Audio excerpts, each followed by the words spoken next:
സദസ്സിലായിരിക്കുന്ന എല്ലാ ദൈവദാസന്മാർക്കും, അതേപോലെ തന്നെ സഹോദരി സഹോദരന്മാർ, മാതാപിതാക്കൾ, കുഞ്ഞുങ്ങൾ എല്ലാവരെയും ഓർത്ത് ഞാൻ കർത്താവിനെ സ്തുതിക്കുന്നു. നിങ്ങൾക്ക് എല്ലാവർക്കും എന്റെ വന്ദനം അറിയിക്കുന്നു.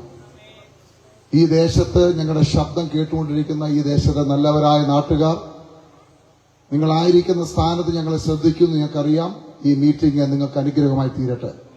നിങ്ങളുടെ കുടുംബങ്ങൾക്ക് ആശ്വാസമായി മാറുമെന്ന് ഞാൻ വിശ്വസിക്കുന്നു. സാധാരണ നടക്കുന്നൊരു മീറ്റിംഗ് അല്ല, ഇന്ന് ചിലത് നടക്കും. സ്തോത്രം. എത്ര പേരെ വിശ്വസിക്കുന്നുണ്ട്? ഹല്ലേലൂയ. ഇവിടെ കറണ്ട് ഉണ്ടോ? ഉണ്ട്. എങ്ങനെ അറിയാം? കറണ്ട് ഉണ്ടെന്ന് അറിയാൻ പറ്റുന്ന ലൈറ്റ് ഉണ്ട്, സൗണ്ട് കേൾക്കുന്നുണ്ട്, ഫാൻ കറങ്ങുന്നുണ്ട്. നമുക്ക് കാണാൻ പറ്റുന്ന ചില കാര്യങ്ങൾ ഉണ്ട്. അങ്ങനെയാണല്ലോ യേശു ഇതിന് നടുവിലുണ്ടെങ്കിൽ ഇന്ന് ചിലത് കാണുന്നുണ്ട്. സ്തോത്രം. ഇന്ന് ചിലത് നടക്കും. സ്തോത്രം. ഈ ദേശത്ത് ചില കെട്ടപ്പെട്ടവർ പുറത്തു വരാൻ പോവുകയാണ്. ബന്ധിക്കപ്പെട്ടവർ പുറത്തു വരാൻ പോവുകയാണ്. ജീവിതം അവസാനിപ്പിക്കാൻ കാത്തു നിൽക്കുന്നവർ പുറത്തു വരാൻ പോവുകയാണ്. നമ്മുടെ ശബ്ദബീജികൾ ചിലർക്ക് ആശ്വാസമായി മാറും, സമാധാനമായി മാറും. ഹല്ലേലൂയ. നമുക്ക് ഒരുമിച്ച് പ്രാർത്ഥിക്കാൻ പോവുകയാണ്. ഈ ദേശത്തിന് വേണ്ടി പ്രാർത്ഥിക്കാൻ പോവാം. ഈ ദേശത്ത് ഓടി നടന്ന് പ്രവർത്തിക്കുന്ന താമരദാസൻ സിഞ്ചു പാസ് അല്ലേ? പാസ്റ്റർ പേര് ജെയിൻ പാസ്റ്റർ. ജെയിൻ ബ്രദർ കുടുംബം ഈ ദേശത്ത് ശക്തമായി നിങ്ങൾക്ക് വേണ്ടി പ്രാർത്ഥിച്ചുകൊണ്ടിരിക്കുകയാണ്. ദേശത്തിന് വേണ്ടി അനേകര് ഹല്ലേലൂയ യേശുവിന്റെ സ്നേഹത്താൽ നിറയപ്പെടണം. സ്തോത്രം. ആ കുടുംബത്തെ ഓർത്ത് നമുക്ക് പ്രാർത്ഥിക്കാം. ഈ ദേശത്തിന് വേണ്ടി പ്രാർത്ഥിക്കാം. ഇവിടെ ഇത്രയും പേര് കൂടിയിട്ടുണ്ട്. നമുക്ക് ഒരുമിച്ച് ദേശത്തിന് വേണ്ടി പ്രാർത്ഥിച്ചാട്ട് എല്ലാവരും ആത്മാർത്ഥത്തോടെ പ്രാർത്ഥിക്കും. ഈ ദേശത്ത് ഹല്ലേലൂയ ജനത്തിന്റെ ഇടയിൽ വ്യാപരിക്കുന്ന ഹല്ലേലൂയ മരണത്തിന്റെ ആത്മാവ് പുറത്തു പോകണം. പൈശാചിക മണ്ഡലങ്ങൾ പുറത്തു പോകണം. ബന്ധനങ്ങൾ അഴിഞ്ഞു മാറണം. രോഗങ്ങൾ ഹല്ലേലൂയ വിട്ടുമാറണം. സാമ്പത്തികമായ ശൂന്യതകൾ മാറണം. നമുക്ക് ഒരുമിച്ച് പ്രാർത്ഥിക്കാം. സ്വർഗത്തിലും ഭൂമിക്കും നാഥനായവനും സകലത്തിന്റെ ഉടയവനായ ഞങ്ങളുടെ സ്വർഗീയ പിതാവേ, ഞങ്ങൾ ഒരുമിച്ച് പ്രാർത്ഥിക്കുന്നു. ഈ ദേശത്ത് ദൈവത്തിന്റെ വലിയ പ്രവൃത്തി വെളിപ്പെടുന്നതിനായി സ്തോത്രം. ഞങ്ങൾക്ക് നല്ല കൂട്ടായ്മയ്ക്കായി സ്തോത്രം. അവിടുത്തെ കരം ഇവിടെ ചലിക്കട്ടെ. ദൈവപ്രവൃത്തിയോട് വെളിപ്പെടട്ടെ. കർത്താവേ, ഹൃദയങ്ങൾക്ക് ആശ്വാസമായി മാറട്ടെ, സമാധാനമായി മാറട്ടെ. അവിടുത്തെ കരത്തിലേക്ക് ദേശത്തെയും ജനത്തെയും ഏൽപ്പിക്കുന്നപ്പ അവിടുന്ന് അത്ഭുതങ്ങൾ ചെയ്യുന്നതിനായി സ്തോത്രം. അവിടുന്ന് വിടുതലയച്ചതിനായി സ്തോത്രം. അങ്ങ് മുഴുമഹത്വം എടുക്കണം. യേശു കർത്താവിന്റെ വലിയ നാമത്തിൽ തന്നെ ആമേൻ. ഹല്ലേലൂയ. സ്തോത്രം. പ്രിയ കർത്താവിന്റെ ദാസൻ പറഞ്ഞതുപോലെ തിരുവല്ലായിൽ നിന്ന് കടന്നു വരുവാൻ കർത്താവ് ഇടയാക്കി. എന്റെ വല്യപ്പച്ചനെ കുറിച്ച് പറഞ്ഞപ്പോൾ അപ്പച്ചന്റെ പേര് പറഞ്ഞു എന്ന് എനിക്കറിയത്തില്ല. പാസ്റ്റർ മുട്ടങ്കി വർഗീസ് എന്ന് പറയും. അദ്ദേഹം അനേക ഗാനങ്ങൾ എഴുതിയിട്ടുണ്ട്. അടലേറും ജീവിതം അറിയും എന്താനന്ദം എനിക്ക് എന്താനന്ദം, കർത്തനെ വാഴ്ത്തി പ്രത്യാശയോടിത വീണ്ടെടുക്കപ്പെട്ട കൂട്ടമേ. അങ്ങനെ 140 പരം ഗാനങ്ങൾ എഴുതിയ ഒരു അനുഗ്രഹിക്കപ്പെട്ട പിതാവിന്റെ സ്തോത്രം കൊച്ചുമകനാണ് ഞാൻ. എന്റെ പിതാവും കർത്താവിന്റെ വിരലായിരിക്കുന്നു. കുടുംബമുണ്ട്, കുഞ്ഞുങ്ങളുണ്ട്. അവരെല്ലാവരും തിരുവല്ലായിലായിരിക്കുന്നു. ഞങ്ങൾ ഹല്ലേലൂയ ദൈവം അയക്കുന്ന സ്ഥലങ്ങളിൽ കർത്താവിന്റെ സാക്ഷിയായി നിൽക്കുന്നു. സ്തോത്രം. ഈ ദേശത്തും കടന്നു വന്ന് നിങ്ങളോട് യേശു ക്രിസ്തുവിനെ കുറിച്ച് ഹല്ലേലൂയ വിളിച്ചു പറയുവാൻ, പ്രസംഗിക്കുവാൻ ഒരുക്കി തന്ന നല്ല അവസരത്തിനായി ഞാൻ നന്ദി പറയുന്നു. ഈ ദേശത്തെ യേശു സ്നേഹിക്കുന്നു. ഹല്ലേലൂയ. അനവധി വട്ടം ഈ ദേശത്ത് ദൈവത്തിന്റെ ശബ്ദം കേട്ടതാണ്. ഇന്നും ഹൃദയത്തിന്റെ വാതിലെ മുട്ടുകയാ. ആരെങ്കിലും എന്റെ ശബ്ദം കേട്ട് വാതിൽ തുറന്നാൽ ഞാൻ അവരോടുകൂടി അത്താഴം കഴിക്കും. സ്തോത്രം. ഹല്ലേലൂയ. ഇന്നത്തെ ചിന്തയ്ക്കായ ഒരു വാക്യം വായിക്കാം. യോഹന്നാന്റെ സുവിശേഷം 14-ാം അധ്യായം അതിന്റെ 16-ാമത്തെ വാക്യം. യോഹന്നാന്റെ സുവിശേഷം 14-ാം അധ്യായം 6-ാമത്തെ വാക്യം ഞാൻ തന്നെ വായിക്കാൻ ആഗ്രഹിക്കുന്നു. യേശു അവനോട്, ഞാൻ തന്നെ വഴിയും സത്യവും ജീവനുമാകുന്നു. ഞാൻ മുഖാന്തരമല്ലാതെ ആരും പിതാവിന്റെ അടുക്കൽ എത്തുന്നില്ല. സ്തോത്രം. കർത്താവിന്റെ ദാസൻ ബസയമ്മനാക്കി പാസ്റ്റർ പ്രത്യേകം പറഞ്ഞു, എന്റെ സാക്ഷിയോടെ ഇതിന്റെ കൂടെ പറയണമെന്ന് പറഞ്ഞതുകൊണ്ട് ആദ്യം അല്പനിമിഷങ്ങൾ എന്റെ സാക്ഷ്യം പറഞ്ഞിട്ട് ഈ തിരുവചനത്തിലേക്ക് നമ്മൾ മടങ്ങി വരും. സ്തോത്രം. എന്റെ പേര് പാസ്റ്റർ സാം ചെന്നിത്തല. ക്രിസ്തീയ കുടുംബത്തിൽ ജനിച്ചു വളർത്തപ്പെട്ടു. സ്തോത്രം. പെന്തക്കോസ് പാരമ്പര്യത്തിൽ ജനിച്ചു വളർത്തപ്പെട്ടു. ഹല്ലേലൂയ. അങ്ങനെ ആ പെന്തക്കോസിന്റെ നല്ല പൈതൃകത്തിൽ വളർന്നു വന്നെങ്കിലും യൗവന പ്രായമൊക്കെ ആയപ്പോഴത്തേക്ക് പല ചോദ്യങ്ങൾ മനസ്സിൽ ഉയർന്നു. സ്തോത്രം. എല്ലാവരിലും ഉയരുന്ന ചോദ്യങ്ങൾ തന്നെയാണ് എന്റെ മനസ്സിലും ഉയർന്നത്. ക്രിസ്തീയ ജീവിതം എന്താ ഇങ്ങനൊക്കെ? കഷ്ടതയുടെ മാർഗമാണോ ക്രിസ്തീയ ജീവിതം? ഇതാണോ യഥാർത്ഥമായ യേശുവിന്റെ സ്നേഹം? ഇങ്ങനെയാണോ ദൈവത്തിന്റെ സ്നേഹം എന്ന് പറയുന്നത്? ഇങ്ങനെ പല ചിന്തകളൊക്കെ മനസ്സിൽ ചെറുപ്രായത്തിൽ തുടങ്ങി അത് വളർന്നു വന്നപ്പോൾ അത് ചില ചോദ്യ ചിഹ്നങ്ങളായി മാറി. അങ്ങനെ ദൈവത്തോട് അടുക്കേണ്ടതിന് പകരം ദൈവത്തിൽ നിന്ന് അകന്നു പോകാൻ തുടങ്ങി. സ്തോത്രം, അകന്നു പോകാൻ തുടങ്ങി. ഞാൻ പറഞ്ഞ ദീർഘമായ ഒരു സാക്ഷ്യമായതുകൊണ്ട് ഞാൻ വളരെ ചുരുക്കമായിട്ടാണ് പറയുന്നത്. സ്തോത്രം, ദൈവത്തിന്റെ പ്രവൃത്തി മാത്രം പറഞ്ഞ് ഓടിപ്പോകാൻ ഞാൻ ആഗ്രഹിക്കുന്നു. സ്തോത്രം, അങ്ങനെ ജോലിയോടനുബന്ധിച്ച് സ്തോത്രം ദുബായ് എന്ന പട്ടണത്തിലേക്ക് കടന്നുപോയി. അവിടെ ചെന്നു. അതിനുശേഷം നല്ലൊരു ജോലി ലഭിച്ചു. ജോലിക്ക് ശേഷം ഞങ്ങൾ വിവാഹം നടന്നു. കുടുംബമായ ദേശത്ത് 1995 ആ ദേശത്ത് കടന്നുപോയി. ഞങ്ങൾ ആ ദേശത്തായിരുന്നു. ജോലിയോടനുബന്ധിച്ച് ആദ്യമായിരുന്നെങ്കിലും 2-3 വർഷം കഴിഞ്ഞപ്പോൾ ഞങ്ങൾ സ്വന്തമായിട്ടൊരു ബിസിനസ് അവിടെ ആരംഭിച്ചു. ഈ ബിസിനസ് തുടങ്ങുമ്പോഴെല്ലാം ചിന്തിക്കണം, ദൈവമായിട്ട് വ്യക്തിപരമായ ഒരു ബന്ധമില്ല. പേര് ക്രിസ്ത്യാനി എന്നാണ്, പെന്തക്കോസ്തുകാരെന്ന, പക്ഷെ ദൈവമായിട്ടൊരു ബന്ധവുമില്ലാത്ത അവസ്ഥയിൽ മുന്നോട്ട് പോകുന്ന ഒരു കാലഘട്ടം. നമ്മളും പലരും അങ്ങനെ പോകാറില്ലേ?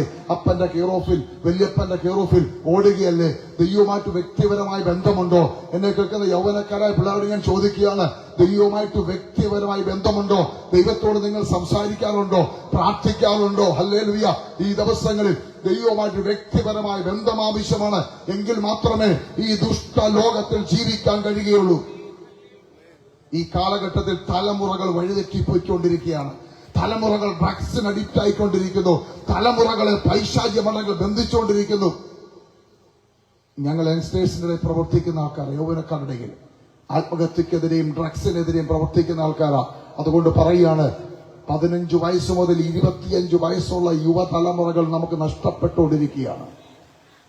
5 വർഷം കഴിഞ്ഞാൽ നമ്മുടെ റോഡിന്റെ സൈഡുകളിൽ മുടി വളർത്തി, താടി വളർത്തി, ഈത്ത ഒലിപ്പിച്ച് നടക്കുന്ന ഭ്രാന്തന്മാരായ കുഞ്ഞുങ്ങളെ കാണാൻ കഴിയും.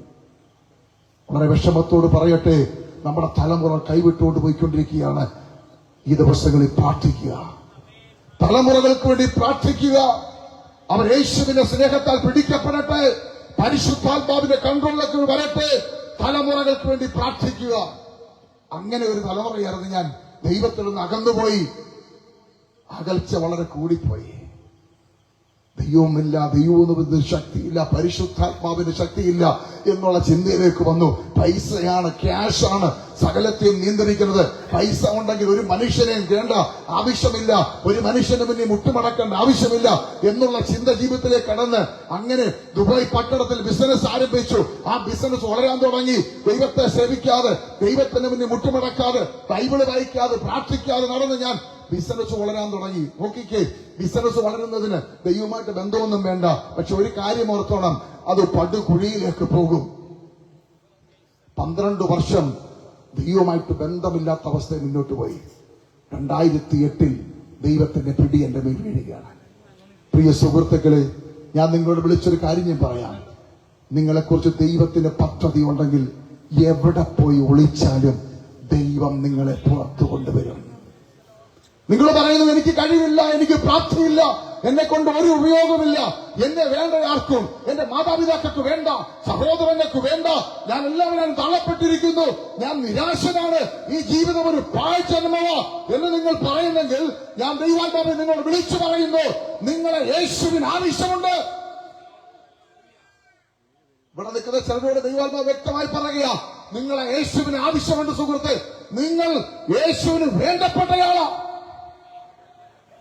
ലോകത്തിന് നിങ്ങളെ വേണ്ട, വീട്ടുകാർക്ക് വേണ്ട, നാട്ടുകാർക്ക് വേണ്ട, ചാർച്ചക്കാർക്ക് വേണ്ട, കൂടെ നിൽക്കാമെന്ന് ഉടമ്പടി പറഞ്ഞിറങ്ങിത്തിരിച്ച ഭാര്യയ്ക്ക് വേണ്ട, ഭർത്താവിന് വേണ്ട, പെറ്റുവളർത്തിയ കുഞ്ഞുങ്ങൾക്ക് വേണ്ട. പക്ഷെ യേശുവിന് നിങ്ങളെ വേണം, യേശുവിന് നിങ്ങളെ വേണം. നിങ്ങൾ ഹൃദയം തുറന്ന് യേശുവോട് സംസാരിക്കാറുണ്ടോ?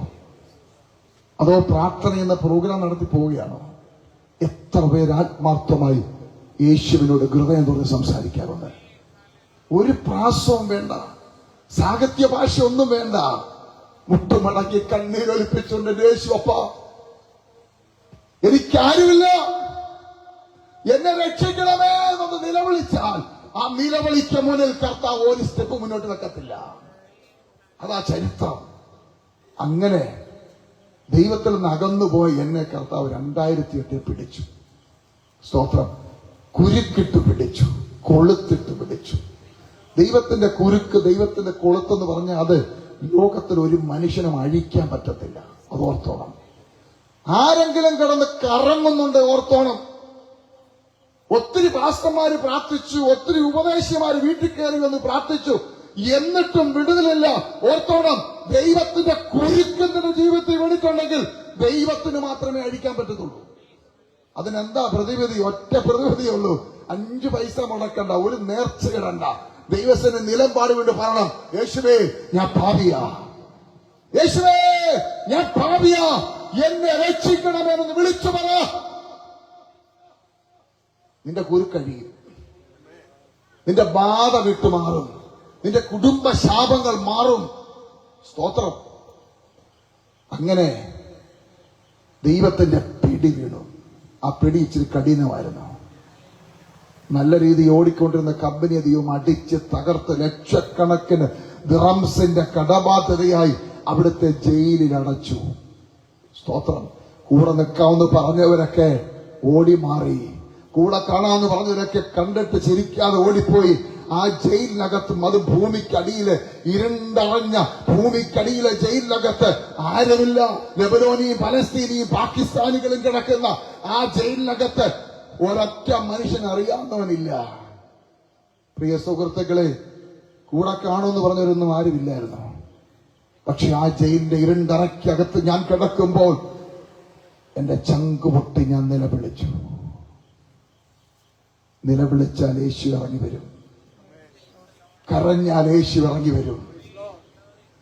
ആ ഇരുണ്ടറഞ്ഞ മുറിക്കകത്ത് ഞാൻ ഇരിക്കുമ്പോൾ ഏകദേശം വൈകിട്ട് 5:30 മണിയായി. 5:30 പോലും ഇരുട്ട്. അതിന്റെ തോർത്തോണം, ഭൂമിക്കടിയിലെ ജയിലാണ്. ഞാൻ അതിന്റെ അകത്ത് ഇങ്ങനെ കരഞ്ഞുകൊണ്ടിരിക്കുമ്പോൾ ഒരു ശബ്ദം ഞാൻ കേട്ടു, കരയണ്ട. സ്തോത്രം. കരയണ്ട. നിങ്ങൾ കേട്ടിട്ടില്ലേ ഇങ്ങനെ ശബ്ദം? നിങ്ങളുടെ അമ്മയുടെ നിന്നും അപ്പയിൽ നിന്നും ഈ ശബ്ദം കേട്ടിട്ടില്ലേ? മോളെ കരയണ്ടടി, മോനെ കരയണ്ടടാ. അച്ചാച്ചൻ പറഞ്ഞിട്ടില്ലേ കരയണ്ടെന്ന്? പക്ഷെ നിങ്ങൾ വീണ്ടും കരഞ്ഞു, നിങ്ങൾ ഇനിയും കരയും. പക്ഷെ യേശു കരയണ്ടെന്ന് പറഞ്ഞാൽ നീ കരയുന്ന വിഷയത്തിന് മറുപടിയാ. സ്തോത്രം. അതാ യേശുവിന്റെ വാക്കിന്റെ ശക്തി. യേശു കരയണ്ടെന്ന് പറഞ്ഞാൽ കരയുന്ന വിഷയത്തിന് മറുപടിയാ. എന്താ കാര്യം എന്നറിയാമോ? യേശു ക്രിസ്തുവിന്റെ നാവിൽ നിന്ന് വീഴുന്ന വാക്കുകൾ അത് ശക്തിയുള്ളതാ. ഉണ്ടാകട്ടെ എന്ന് പറഞ്ഞപ്പോൾ നീ കാണുന്ന, നോക്കാൻ കഴിയാത്ത സൂര്യൻ പുറത്തു വന്നോ, നീ കാണുന്ന ചന്ദ്ര നക്ഷത്രാദികൾ പുറത്തു വന്നോ, നീ കാണുന്ന ഈ പച്ചപ്പ് പുറത്തു വന്നോ, നീ കാണുന്ന ജീവജാലങ്ങൾ പുറത്തു വന്നോ. അതെന്താണെന്നറിയാമോ? ഉണ്ടാകട്ടെ എന്ന് പറഞ്ഞവന്റെ നാവിൽ നിന്ന് പോയ ജീവനുള്ള വാക്കാത് ആ വ്യക്തി നിന്നോട് കരയണ്ടെന്ന് പറഞ്ഞാൽ നിന്റെ കരച്ചലിന് മറുപടിയായി. സ്തോത്രം. കരഞ്ഞതു മതി. ആ ജയിലിനകത്ത് വെച്ച് യേശു എന്നോട് കരയണ്ടെന്ന് പറഞ്ഞപ്പോൾ ഞാനിരുന്ന് കരഞ്ഞതിന് മറുപടിയായി എന്ന് പറഞ്ഞാൽ എന്റെ ജയിലിൽ നിന്ന് പുറത്തു വരാനുള്ള സമയമായി കഴിഞ്ഞു. ഞാൻ ഒരിക്കൽ പോലും കാണാത്ത അമേരിക്കക്കാരൊരു ബിസിനസ്സുകാരൻ വന്ന് എന്റെ സകല ബാധ്യതയും ഏറ്റെടുത്ത് എന്നെ ആ ജയിലിൽ നിന്ന് പുറത്തു കൊണ്ടുവന്നു.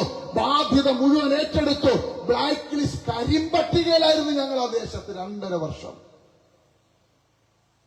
എന്റെ കുഞ്ഞുങ്ങളുടെ വിദ്യാഭ്യാസം മുടങ്ങി, എല്ലാം ജപ്തി ചെയ്തു പോയി, എല്ലാം. പക്ഷേ ഒരു സൈഡിൽ ഞങ്ങൾ വെട്ടിപ്പിടിച്ചുണ്ടാക്കിയത് മുഴുവൻ നഷ്ടപ്പെട്ടു പോയപ്പോൾ ഞങ്ങൾക്കുണ്ടായ ഭാഗ്യം എന്തെന്നറിയാമോ? യേശുവിനെ കിട്ടി. 17 വർഷം അവളെ വെട്ടിപ്പിടിച്ചുണ്ടാക്കിയത് മുഴുവൻ ഒരു വഴി കൂടെ ചോർന്നു പോയപ്പോൾ ഞങ്ങൾക്ക് യേശുവിനെ കിട്ടി. സ്തോത്രം.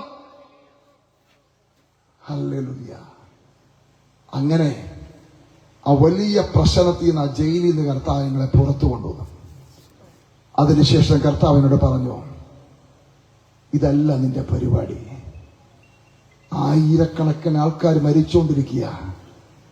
എന്റെ വചനവുമായി ചെന്നിത്തല, ഞാൻ ജനിച്ച സ്ഥലമാണ്, നിങ്ങൾക്കറിയാം, രമേശ് ചെന്നിത്തലയുടെ നാട്.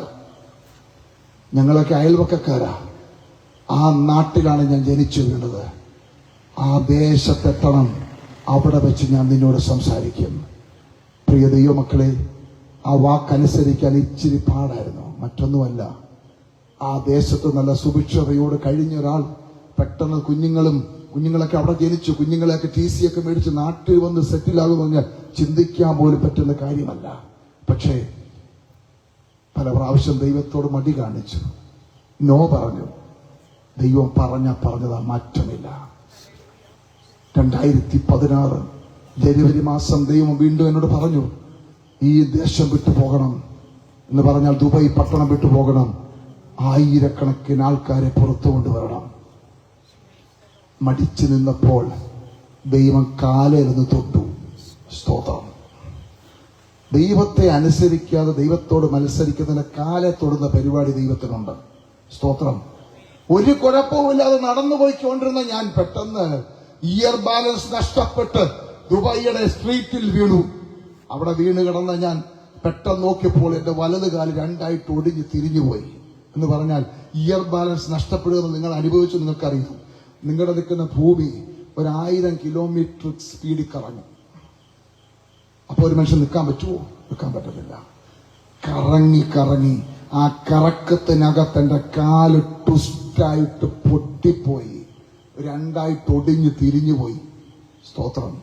ചുഴലിക്കാറ്റടിക്കുന്നത് പോലെ എന്നെ കറക്കി അവിടെ ഇട്ടു. സ്തോത്രം. പോലീസിന്റെ ആംബുലൻസ് വന്നെ റാഷീദ് ഹോസ്പിറ്റലിലേക്ക് കൊണ്ടുപോയി. അവിടെ കൊണ്ടുചെന്ന് അവർ ഓപ്പറേഷൻ തിയേറ്ററിലേക്ക് കയറ്റി. 2 സൈഡും കീറി ടൈറ്റാനിയം പ്ലേറ്റ് ഇട്ടു. 14 സ്ക്രൂ ഈ സൈഡിൽ 14 സ്ക്രൂ. നല്ല ഫിക്സിങ്, ഏറ്റവും നല്ല ഡോക്ടർ. റിക്കവറി റൂമിലേക്ക് മാറ്റി. അതിനുശേഷം ഞാൻ ഒറ്റയ്ക്ക് റൂമിൽ കിടക്കുകയാണ്. ഞാൻ എന്റെ ദൈവത്തോട് ചോദിച്ചു, കർത്താവേ, എന്താ ഇതൊക്കെ? ഞാൻ ദൈവത്തെ വിട്ട് മാറിപ്പോയിട്ടില്ല, ദൈവത്തോട് പറ്റിയാ നിൽക്കുന്നേ, പക്ഷെ എന്താ ഇതൊക്കെ? കർത്താവ് അന്ന് രാത്രി എന്നോട് സംസാരിച്ചു. എന്നോട് പറഞ്ഞു, മകനെ, ഞാനാ നിന്നെ തൊട്ടത്. എന്റെ പദ്ധതിക്ക് ഇറങ്ങേണ്ട സമയം കഴിഞ്ഞു, ഇറങ്ങിയേ പറ്റൂ. എനിക്കല്ലാതെ നിന്നെ ആർക്കും സൗഖ്യമാക്കാൻ കഴിയത്തില്ല എന്ന് പറഞ്ഞാൽ ഏറ്റവും നല്ല ഓപ്പറേഷൻ, ഏറ്റവും നല്ല ഫിക്സിങ് അവർ ചെയ്തു. പക്ഷേ ഞാൻ നടക്കത്തില്ല. 3 മാസത്തെ ട്രീറ്റ്മെന്റിന് ശേഷം അവർ സ്കാനിങ് നടത്തി, ചെക്ക് ചെയ്ത് നോക്കി. എന്റെ കാലിന് സ്പർശന ശക്തിയില്ല, കാല് കുത്താൻ കഴിയത്തില്ല, 1 കിലോ വെയിറ്റ് പോലും കാലെ കൊടുക്കാൻ പാടില്ല. ഡോക്ടർമാർ വിധി എഴുതി. ആ ഹോസ്പിറ്റലുകാരനെ തള്ളി വീട്ടിലേക്ക് വന്നു. ദൈവമക്കളെ, ആ വീട്ടിൽ വന്ന ദിവസം രാത്രി ഞാൻ ദൈവത്തോട് നിലവിളിച്ചു കരഞ്ഞു. ഞാൻ പറഞ്ഞു, കർത്താവ്, എനിക്ക് ജീവിക്കണ്ട, എനിക്ക് ഇങ്ങനെ വീൽ ചെയറിൽ ജീവിക്കണ്ട. എന്റെ ജീവിതം വീൽ ചെയറിലേക്ക് മാറി. എനിക്കിനി എഴുന്നേറ്റ് നടക്കാൻ കഴിയത്തില്ല, എന്റെ കാലിന് സ്പർശന ശക്തിയില്ല, എനിക്ക് മരിച്ചാൽ മതി കർത്താവ് എന്ന് നിലവിളിച്ചു കരഞ്ഞു. അന്ന് രാത്രി വീണ്ടും ഞാൻ ദൈവശബ്ദം കേട്ടു, കരയണ്ട, സ്തോത്രം, നിനക്ക് നടക്കണോ? ഞാൻ നിന്നെ നടത്തും, പക്ഷേ ജന്മസ്ഥലത്തെത്തണം. ഈ വചനവുമായി എനിക്ക് മനസ്സിലെ കർത്താവ് എന്നെ മുൻപും പിൻപും അടച്ചു. സ്തോത്രം. ദൈവമക്കളെ, തീരുമാനമെടുത്തു, ഇനി ഒരു ദിവസം പോലും ആ ദേശത്ത് വേണ്ട. ആ ദേശത്തോട് ഞങ്ങൾ 2016 ഏപ്രിൽ മാസം 26-ാം തീയതി ബൈ പറഞ്ഞു. ഞാനും എന്റെ കുടുംബവും ആ ദേശം വിട്ട് നാട്ടിലേക്ക് വന്നു. സ്തോത്രം. വീട്ടിൽ വന്നപ്പോൾ എന്റെ കാലൊക്കെ 2 കാലിന്റെ വലിപ്പമായി, നീര് വെച്ചിട്ട് നിലത്ത് കുത്താൻ കഴിയത്തില്ല, ഭയങ്കര വേദനയാണ്. ഒരാഴ്ച കഴിഞ്ഞ് ഞങ്ങളുടെ ചർച്ചിൽ മീറ്റിങ്ങിന് വന്നു. വീൽ ചെയറിലാണ് എന്നെ കൊണ്ടുവന്നൊരു സൈഡിലിരുത്തി. അല്പസമയം വചനമൊക്കെ സംസാരിച്ചു. ഞങ്ങളുടെ കർത്താവിന്റെ ദാസൻ ഞങ്ങൾക്ക് വേണ്ടി പ്രാർത്ഥിച്ചു, സഭ പ്രാർത്ഥിച്ചു. നിങ്ങൾക്കറിയാം, പാസ്റ്റർ രാജു പൂവക്കാല, ഞങ്ങൾ ആ ചർച്ചിലെ മെമ്പേഴ്സ്, ഞാൻ അസോസിയേറ്റ് പാസ്റ്ററാണ്. കൈ ഉയർത്തി ദൈവജനവും ദൈവസഭ എനിക്ക് വേണ്ടി പ്രാർത്ഥിച്ചു. പ്രാർത്ഥിച്ചതിന് ശേഷം എന്നെ കൊണ്ട് ദൈവദാസന്മാർ പിടിച്ചിരുത്താൻ പോവുകയാണ്. 1 സ്റ്റെപ്പ്, 2 സ്റ്റെപ്പ്, 3-ാമത്തെ സ്റ്റെപ്പ് ഞാൻ വെക്കാൻ തുടങ്ങിയപ്പോൾ എന്നോട് എന്റെ ദൈവം സംസാരിച്ചിട്ട് പറഞ്ഞു, ഞാൻ നിന്നെ സൗഖ്യമാക്കി, ക്രച്ചസ് മാറ്റി നടക്കുക. ഇതൊരു മുറിക്കകത്ത് വെച്ചാൽ നടന്നെങ്കിൽ നിങ്ങൾ വിശ്വസിക്കത്തില്ലായിരുന്നു. 1000-ഓളം പേര് കൂടുന്ന ഞങ്ങളുടെ ചർച്ചിന്റെ സ്റ്റേജിൽ വെച്ച് യേശു കർത്താവിന്റെ ക്രച്ചസ് മാറ്റി, വീൽ ചെയർ മാറ്റി, എഴുന്നേൽപ്പിച്ച് നടത്തി. 98 കിലോ ബോഡി വെയിറ്റ് ഈ കാലിൽ കൊടുത്ത് ഞാൻ അങ്ങോട്ടും ഇങ്ങോട്ടും നടന്നു. അന്ന് ഉച്ചയ്ക്ക് എന്നെ എഴുന്നേൽപ്പിച്ച് കർത്താവ് നടത്തി. രാവിലെ എടുത്താണ് എന്നെ കാറിൽ കയറ്റിയതെങ്കിൽ ഉച്ചക്ക് ഞാൻ നടന്ന വീട്ടിൽ കയറിയത്. യേശു ഉള്ളിടത്ത് അത്ഭുതമുണ്ട്. യേശു ഉള്ളിടത്ത് അത്ഭുതങ്ങൾ നടക്കും. അതുകൊണ്ടാ ഉറപ്പോട് പറയരുത്, യേശു ഇവിടെ ഉണ്ട്. യേശു ഇവിടെ ഉണ്ടെങ്കിൽ ഇന്ന് കടന്നു വന്നതുപോലും മടങ്ങി പോകത്തില്ല. നിങ്ങൾ എന്തു പ്രശ്നോട് വന്നോ ഇന്ന് അതിവിടെ ഇറക്കി വെച്ചിട്ട് പോയാൽ മതി. സ്തോത്രം. എത്ര വിഷയമായിക്കോട്ടെ കർത്താവ് അത്ഭുതം ചെയ്യും. ഞങ്ങൾ ഈ ദേശത്ത് കൊണ്ടുവന്നത് ആയിരക്കണക്കിന് ആൾക്കാർ ആത്മഹത്യ ചെയ്യുന്നു. ആത്മഹത്യ ചെയ്യുന്നിടക്കിലേക്ക് ഓടിയെത്തുക, അതാണ്. അതെങ്ങനെ കഴിയും? ആത്മഹത്യ ചെയ്യാൻ പോകുന്ന ആൾക്കാർ നമ്മളെ വിളിക്കുമോ? എങ്ങനെ അറിയും? ആത്മഹത്യ ചെയ്യുന്ന ആൾക്കാർ ചിരിച്ചുകൊണ്ടിരിക്കും, രാത്രി പോയി കെട്ട് ഞാൻ മരിക്കും, അവരാരോടും പറയാനില്ല. പക്ഷേ ദൈവം പറഞ്ഞാൽ നടക്കും. ഞങ്ങളോട് പറഞ്ഞു, കേരളത്തിലെ ഓരോ ഹൈവേയിലും NH-ലും ബോർഡ് വെക്കാൻ പറഞ്ഞു, ആത്മഹത്യ അരുതേ, അത് പാപമാണ്, മരണത്താൽ ജീവിതം അവസാനിക്കുന്നില്ല, യേശു ക്രിസ്തു താങ്കളെ സ്നേഹിക്കുന്നു. ഈ ബോർഡ് ഞങ്ങൾ വെച്ചു തുടങ്ങി. ആയിരക്കണക്കിന് ആൾക്കാർ കോൾ വരാൻ തുടങ്ങി. ഓരോ ജില്ലയിലും ഞങ്ങൾ ഓരോ ടൗണുകളിലും മീറ്റിംഗ് നടത്താൻ ആരംഭിച്ചു. 2600 പേർ മീറ്റിംഗ് കേരളത്തിൽ നടത്തി, പല സ്ഥലങ്ങളിൽ നടത്തി. തമിഴ്നാട്ടിൽ പോയി, തെലുങ്കാനയിൽ പോയി. നിങ്ങളോട് ഞാൻ ദൈവനാമ മഹത്വത്തിന് പറയട്ടെ, 10,000 പരം ആൾക്കാരെ ആത്മഹത്യ എന്ന് പുറത്തു കൊണ്ടുവരുവാൻ, ഡ്രഗ്സിൽ നിന്ന് പുറത്തു കൊണ്ടുവരുവാൻ സർവകൃപാലുവാൻ ദൈവം ഇടയാക്കി. എന്താ കാര്യം എന്നറിയാമോ? ദൈവം പറഞ്ഞത് അനുസരിക്കുക, അത്ഭുതങ്ങൾ കർത്താവ് ചെയ്യും. അർദ്ധരാത്രിയിലും വെളുപ്പാങ്കാലത്തും ഒക്കെ ചാവാൻ പോകുന്നവരുടെ കോളാ. പ്രാർത്ഥിക്കണം. എന്തിനാ പ്രാർത്ഥിക്കുന്നത്? ചെറിയ ആൾക്കാർ വിളിച്ചിട്ട് എന്താ പറയുന്നറിയാമോ? ബ്രദറെ, പാസ്റ്ററെ, ഞാൻ ഇന്ന് രാത്രി 12 മണിക്ക് മരിക്കാൻ പോവുകയാണ്. അപ്പോൾ നിങ്ങൾ കണ്ട ആത്മഹത്യ ആയിരുന്നു എഴുതി വെച്ച് ഞാൻ ബോർഡ് കണ്ടു, പക്ഷെ എനിക്ക് മരിക്കാതിരിക്കാൻ പറ്റത്തില്ല. എന്റെ ആത്മാവിന്റെ നിത്യശാന്തിക്ക് വേണ്ടി ഒന്ന് പ്രാർത്ഥിക്കണം. ഞങ്ങൾ പറഞ്ഞ ആത്മാവിന്റെ നിത്യശാന്തിക്ക് വേണ്ടി ഞങ്ങൾ പ്രാർത്ഥിക്കത്തില്ല. പക്ഷെ ഒരു കാര്യം ഇപ്പം പ്രാർത്ഥിക്കാൻ പോവാ, നീ ഭാരപ്പെടുന്ന വിഷയത്തിന് മറുപടിയാകാൻ പോവാ. പിന്നെ ചാവേണ്ട കാര്യമില്ലല്ലോ. 100 കണക്കിന് ആൾക്കാരെ ഫോണിൽ കൂടെ വിളിച്ച് കർത്താവ് പുറത്തു കൊണ്ടുവന്നു. സ്തോത്രം. ഹല്ലേലൂയ. ദൈവം പറഞ്ഞതനുസരിക്കുക, കർത്താവ് അത്ഭുതം ചെയ്യും. ഇപ്പോൾ ഞാനും എന്റെ കുടുംബവും ഞങ്ങൾ ടീമായിട്ട് പല സ്ഥലങ്ങളിൽ പ്രവർത്തിച്ചുകൊണ്ടിരിക്കുന്നു. ഇന്ത്യയുടെ പല സ്ഥലങ്ങളിൽ, സൗത്ത് ഇന്ത്യയിലും നോർത്ത് ഇന്ത്യയിലും കേരളത്തിലുമായി പല മീറ്റിംഗുകൾ നടത്തിക്കൊണ്ടിരിക്കുന്നു. നിങ്ങൾ ഞങ്ങളെ ഓർത്ത് പ്രാർത്ഥിക്കണം. സാക്ഷ്യം ഇവിടെ കൊണ്ട് അവസാനിപ്പിക്കുന്നു. ബാക്കി ദൈവത്തിന്റെ വചനത്തിൽ കൂടെ മുന്നോട്ട് പോകാം. ഈ യോഹന്നാന്റെ സുവിശേഷം, സ്തോത്രം, 14-ാം അധ്യായം അതിന്റെ 6-ാമത്തെ വാക്യം ഞാൻ ഒരിക്കൽ കൂടി വായിക്കുന്നു. സ്തോത്രം. യേശു അവനോട്, ഞാൻ തന്നെ വഴിയും സത്യവും ജീവനുമാകുന്നു. ഞാൻ മുഖാന്തരമല്ലാതെ ആരും പിതാവിന്റെ അടുക്കൽ എത്തുന്നില്ല. ആരാണ് ഈ ഞാൻ? സ്തോത്രം. തോമസിനോട് പറയുകയാണ്, യേശുവിന്റെ ശിഷ്യനായ തോമസിനോട് പറയുകയാണ്, ഞാൻ. ആരാണ് ഈ ഞാൻ? സ്തോത്രം. ആ ഞാൻ എന്നുള്ള സ്ഥാനത്ത് മറ്റൊരു പേര് നിങ്ങൾക്ക് ചേർക്കാൻ കഴിയത്തില്ല. ആ ഞാൻ എന്നുള്ള സ്ഥാനത്ത് യേശു ക്രിസ്തു എന്ന് മാത്രമേ നിങ്ങൾക്ക് ചേർക്കാൻ കഴിയുള്ളൂ. സ്തോത്രം.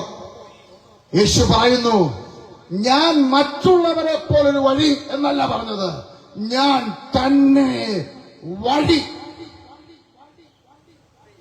ഞങ്ങളുടെ വീടിനടുത്ത് ഒരു ചേട്ടൻ എന്നെ കണ്ടിട്ട് പറഞ്ഞു, പാസ്റ്റർ, നിങ്ങൾ ചെയ്യുന്ന പ്രവർത്തനമൊക്കെ ഞങ്ങൾക്ക് ഒത്തിരി ഇഷ്ടമാണ്. ബോർഡുകളൊക്കെ ഞാൻ കണ്ടു, ഒത്തിരി സന്തോഷം. പ്രസംഗം ഞാൻ കേൾക്കാറുണ്ട്, വളരെ സന്തോഷം. പക്ഷെ ഒരു കാര്യം മാത്രം എനിക്ക് അങ്ങോട്ട് ഇഷ്ടപ്പെടുന്നില്ല. ഞാൻ പറഞ്ഞു, എന്താ സുഹൃത്തെ, പറഞ്ഞാട്ടെ. തിരുവല്ല നിന്നിട്ട് എന്നോട് സംസാരിക്കുകയാണ്. തിരുവല്ലയിലാണ്. ഞാൻ ചോദിക്കട്ടെ പാസ്റ്റർ, തിരുവനന്തപുരത്ത് പോകാൻ എത്ര വഴിയുണ്ട് തിരുവല്ലയിൽ? നിങ്ങൾക്കത് അറിയത്തില്ല, പക്ഷെ ഞാൻ അങ്ങോട്ട് പറയാം. തിരുവല്ലയിൽ നിന്ന് തിരുവനന്തപുരത്ത് പോകാൻ കുറഞ്ഞത് 3 വഴി കൂടെ പോകാം നമുക്ക്. 1 NH കൂടെ പോകാം, 2 MC റോഡിൽ കൂടെ പോകാം, 3ാമത് മലയോരത്തിൽ കൂടെ കയറി പത്തനാപുരം കയറി പോകാം. 3 വഴി മനസ്സിലായോ? തിരുവനന്തപുരത്ത് എത്തും. അതൊക്കെ എന്നോട് പറയുകയാണ്, 3 വഴി കൂടെ തിരുവനന്തപുരത്ത് എത്താൻ പറ്റുമല്ലോ. ഞങ്ങള് ഇതുവഴി അങ്ങ് വന്നേക്കാം. നിങ്ങൾ നേരെ ഈ വഴി വന്നു, മറ്റേ ആൾക്കാർ അതുവഴി വന്നോളൂ. നിങ്ങളുടെ വഴി കൂടെ പോയെങ്കിൽ മാത്രമേ അങ്ങ് എത്തുള്ളൂ എന്ന് മാത്രം പറയരുത്. അത് സഹിക്കാൻ പറ്റുന്നില്ല. സ്തോത്രം. ഹല്ലേലൂയ. ഞാൻ പറഞ്ഞു, ചേട്ടാ ഞാനിപ്പോൾ ഒരിടത്ത് പോകാൻ ഇറങ്ങിയതാണ്, ഒരാഴ്ചയിൽ ഞാൻ മടങ്ങി വരും, നമുക്ക് ഈ കാര്യം സംസാരിക്കാം. ഓക്കെ, ഞാൻ പറഞ്ഞതേ ഉള്ളൂ. ഓക്കെ. ഞാൻ പോയി കഴിഞ്ഞപ്പോൾ എന്റെ ഭാര്യ പലവട്ടം എന്നെ വിളിച്ചിട്ട് പറഞ്ഞു, അച്ഛാ ആ ചേട്ടൻ 3-4 പ്രാവശ്യം വീട്ടിൽ വന്നായിരുന്നു, പാസ്റ്ററെ കാണണമെന്ന് പറഞ്ഞു. ഞാൻ ചോദിച്ചോ, വിവരം പറയുന്നില്ല. കുഴപ്പമില്ല, ഞാൻ വന്ന കാണാമെന്ന് പറഞ്ഞു. നേരെ വന്നപ്പോ തന്നെ അദ്ദേഹത്തിന്റെ വീട്ടിൽ പോയി ചോദിച്ചു, വീട്ടിലവിടെ ഇല്ല. ഫോണിൽ വിളിച്ചു, എന്താ എവിടാ? ഞാൻ ഒരു സ്ഥലത്താ. ഞാൻ ഓടി വാ, എന്താ കാര്യം? അതെ പാസ്റ്ററെ, എന്റെ ഒരു മോനല്ലേ, എനിക്കൊരു മോനേ ഉള്ളൂ, അറിയാമല്ലോ പാസ്റ്ററെ, ഒറ്റ മോനേ ഉള്ളൂ, ആണ് പെണ്ണോട് ഒന്നേ ഉള്ളൂ. അവനെ പന്തളത്തൊരു മുറിയിൽ അടച്ചിട്ടിരിക്കുക. ഞാൻ ചെന്തു പറ്റി? അവൻ കഴിഞ്ഞ ദിവസം സൂയിസൈഡ് ചെയ്യാൻ വേണ്ടി എല്ലാം കെട്ടി ആൾക്കാർ കണ്ട് അറത്ത് താഴെ ഇട്ടു, താനൊക്കെ അഴിച്ചു മാറ്റി മുറിയിൽ അടച്ചിട്ടിരിക്കുക.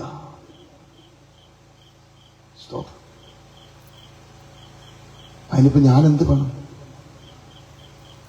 പാസ്റ്റർ അങ്ങനെ പറയും. അല്ല, അച്ഛൻ പറഞ്ഞല്ലോ ഞങ്ങൾ ഇതുവഴി അങ്ങ് വന്നേക്കാം, നിങ്ങൾ ഇതുവഴി വന്നു നോക്കൂ, ഞങ്ങൾ അപ്പുറത്തൂടെ വേറെ ആൾക്കാർ വന്നോളും എന്ന് പറഞ്ഞല്ലോ. പിന്നെ എന്തിനാ എന്നെ വിളിച്ചത്? നിങ്ങൾ അതുവഴി അങ്ങ് വന്നു. ശവത്തെ കുത്തല്ലേ പാസ്റ്റർ, ശവത്തെ കുത്തല്ലേ? ഞാൻ പറഞ്ഞു ശവത്തെ കുത്തത്തില്ല. എന്താ പറയാ? പ്രാർത്ഥിക്ക് പ്ലീസ്, എന്റെ മോൻ നഷ്ടപ്പെടല്ലേ. മോന്റെ പേര് പറഞ്ഞ് ആ നിമിഷം അദ്ദേഹത്തിന്റെ കൈ പിടിച്ച് ഞാൻ പ്രാർത്ഥിച്ചു. ഓൺ ദ സ്പോട്ടിൽ പന്തളത്ത് ആ വീടിനകത്ത് അവൻ ബോധം കെട്ട് താഴെ വീണ് അവരിൽ വ്യാപരിച്ച പൈശാചിക ശക്തി വിട്ടുപോയി. മടങ്ങി വീട്ടിൽ വന്നു. ഞാൻ നിങ്ങളോട് വിളിച്ചു പറയാം, നിങ്ങൾ വേറെ വഴി വെട്ടാനൊന്നും പോണ്ട, ഒറ്റ വഴിയേ ഉള്ളൂ, കർത്താവായ യേശു ക്രിസ്തു. Price God. ഹല്ലേലൂയ. യേശു ക്രിസ്തുവിൽ കൂടെ അല്ലാതെ നിത്യജീവനില്ല. യേശു ക്രിസ്തു കൂടെ അല്ലാതെ സമാധാനമില്ല. യേശു ക്രിസ്തുവിൽ കൂടെ അല്ലാതെ നിത്യതയില്ല. ഇങ്ങനെ പറഞ്ഞിട്ടുള്ള ഏതെങ്കിലും നേതാവുണ്ടോ?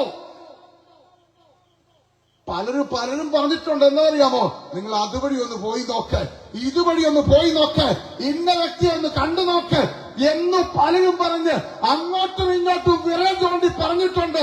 പക്ഷേ കണ്ണിലേക്ക് തന്നെ വിരൽ ചൂണ്ടി ഞാൻ തന്നെ വഴിയും സത്യവും ജീവനും എന്ന് പറഞ്ഞിരിക്കുന്ന ആരുണ്ട്? കാണിച്ചു തരാമോ? അങ്ങനെയാണെങ്കിൽ ഇന്ന് ഈ ബൈബിൾ ഞാൻ താത്തു വെക്കും, പ്രസംഗം നിർത്തും. യേശു ക്രിസ്തു അല്ലാതെ ഒരു വ്യക്തി പറഞ്ഞിട്ടില്ല ഞാനാണ് വഴി, ഞാനാണ് സത്യം, ഞാനാണ് ജീവൻ. സ്തോത്രം.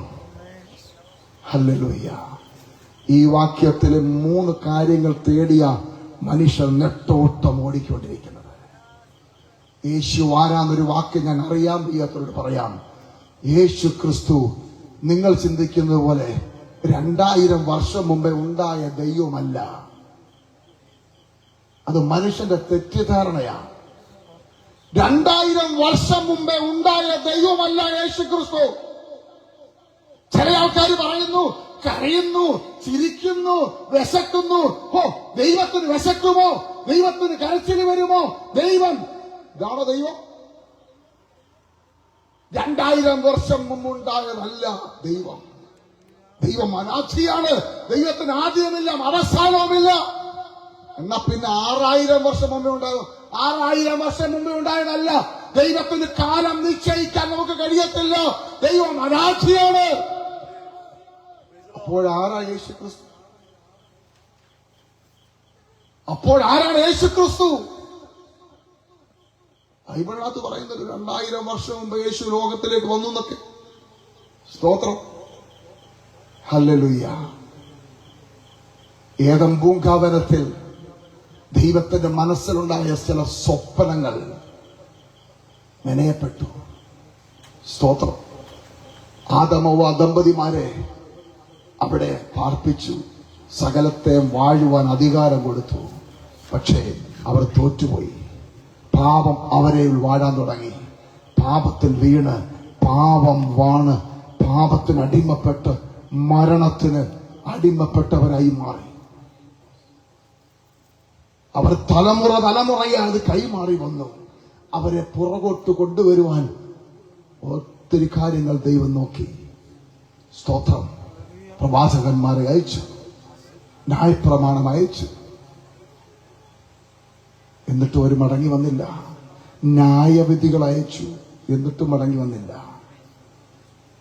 തന്റെ ജനം നഷ്ടപ്പെട്ടു പോകുന്നത് ഓർത്തപ്പോൾ ദൈവത്തിന് അവർ അടങ്ങിയിരിക്കാൻ കഴിഞ്ഞില്ല. സ്തോത്രം. ദൈവം തീരുമാനമെടുത്തു, ഈ ജനം നഷ്ടപ്പെടരുത്, ഈ ജനത്തെ മടക്കി പിടിക്കണം, ഇവർ പാപത്തിൽ ആണ്ടു പോകരുത്, ഇവർ പാപത്തിൽ മരിക്കരുത്. അങ്ങനെ ദൈവത്തിന്റെ മനസ്സിൽ തോന്നിയ ആ വലിയ ഹല്ലേലൂയ ചിന്തയാണ് തന്റെ പുത്രനായ അല്ലെങ്കിൽ വചനമായിരുന്നവൻ. യോഹന്നാൻ സുവിശേഷത്തിൽ പറയുന്നു, വചനം ജഡമെടുത്ത് ഭൂമിയിലേക്ക് വന്നു. വചനം ജഡമെടുത്ത് ഭൂമിയിലേക്ക് വന്നു. അതാ 2000 വർഷം മുമ്പേ നമ്മൾ കാണുന്നത്. വചനം ജഡമെടുത്ത് മറിയയുടെ ഉദരത്തിൽ ഉരുവായി പരിശുദ്ധാത്മാവിനാൽ അങ്ങനെ ഈ ഭൂമിയിലേക്ക് വന്നു. യേശുക്രിസ്തുവിന്റെ ജനനം അതുല്യമാണ്. എന്താണെന്നറിയാമോ? ഈ ലോകത്തിൽ നമ്മൾ ജനിച്ചതിന് ശേഷം നമുക്ക് പേരിടും, ജനിച്ചതിന് ശേഷം സ്ഥലം നിശ്ചയിക്കും. പക്ഷെ യേശു കർത്താവിന്റെ ജനനം അങ്ങനല്ലായിരുന്നു. യേശു ജനിക്കുന്നതിന് 700 വർഷം മുമ്പ് പ്രവാചകന്മാർ പ്രവചിച്ചു, യേശു ഭൂമിയിലേക്ക് ഇറങ്ങി വരും, അവൻ എവിടെ ജനിക്കും, എവിടെ ശുശ്രൂഷിക്കും, എവിടെ മരിക്കും, പ്രവാചകന്മാർ എഴുതി വെച്ചു.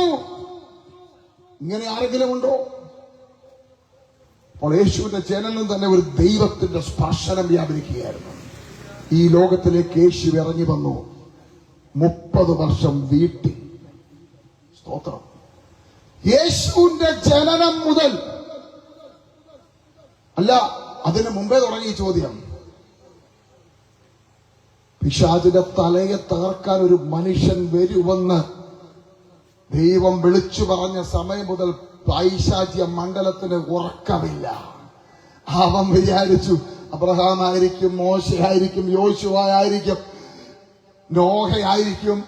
ഇനി ഇങ്ങനെ പറഞ്ഞു വന്ന് പുതിയ നിയമത്തില് പല കാര്യങ്ങൾ എല്ലായിടത്തും അവന്റെ ചിന്തകളൊക്കെ മാറി പറയുക. ഉദ്ദേശിക്കുന്ന ആളല്ല. പൈശാചിക മണ്ഡലത്തിൽ തെറ്റിയിരിക്കപ്പെടുന്നു. ആര് വന്നാലും പുള്ളിക്ക് ഡൗട്ടാ. ചെറുപ്പത്തിലെ കൊല്ലാൻ ശ്രമിക്കും, ഗർഭത്തിൽ വെച്ച് കൊല്ലാൻ ശ്രമിക്കും, ജനിച്ചാൽ തന്നെ കൊല്ലാൻ ശ്രമിക്കും. അതെല്ലായിടത്തും നടന്നു. പക്ഷേ യേശുവിന്റെ കാലത്ത് സംഭവിച്ചു. യേശുവിനെ കൊല്ലുവാൻ കഴിഞ്ഞില്ല. എന്താണെന്നറിയാമോ?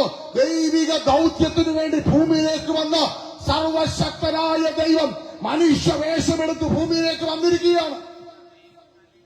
ഈ ഭൂമിയിലേക്ക് വന്ന കർത്താവായ യേശു ക്രിസ്തു 30 വർഷം വീട്ടിൽ മാതാപിതാക്കൾക്ക് കീഴടങ്ങി. വെറും 3.5 വർഷക്കാലം മാത്രമേ തന്റെ പരിശുശ്രൂഷ ചെയ്തുള്ളൂ. 3.5 വർഷക്കാലത്തെ പരിശുശ്രൂഷയ്ക്ക് ശേഷം ദൈവം തന്നിൽ കൂടെ നിവർത്തിക്കപ്പെടുന്ന പ്രായശ്ചിത്ത യാഗം ആ കാൽവരി ക്രൂശിൽ കടന്നു. എന്തിനറിയാമോ? ഹല്ലേലൂയ. നമ്മൾ ചിന്തിക്കും, അനേകർ ചോദിക്കുന്നു, യേശു ദൈവമായിരുന്നെങ്കിൽ, യേശു ദൈവത്തിന്റെ ശക്തി ഉണ്ടായിരുന്നെങ്കിൽ യേശുവിനെ ആരെങ്കിലും ക്രൂശിക്കുമോ? ഞാനിവിടുത്തെ പ്രസംഗിച്ചപ്പോൾ എന്നോട് ഒരു വ്യക്തി ഇടയ്ക്ക് കയറി പറഞ്ഞു, സുഹൃത്തെ, യേശു രക്ഷിക്കുന്ന കാര്യമൊക്കെ ശരി, ഞങ്ങളെ സംബന്ധിച്ച് രക്ഷകനാണ്. സ്വയം ക്രൂശിയിൽ രക്ഷപ്പെടാൻ കഴിയാത്ത യേശു എങ്ങനെ എന്നെ രക്ഷിക്കുന്നത്? സ്വയം ക്രൂശിൽ നിന്ന് രക്ഷപ്പെടാൻ കഴിയാത്ത, 3 ആണി പറിച്ച് താഴെ വരാൻ കഴിയാത്ത യേശു എങ്ങനെ മാലോകരെ രക്ഷിക്കുന്നെന്നുള്ള ചോദ്യം നിങ്ങൾക്ക് പ്രസക്തമാണ്. സ്തോത്രം.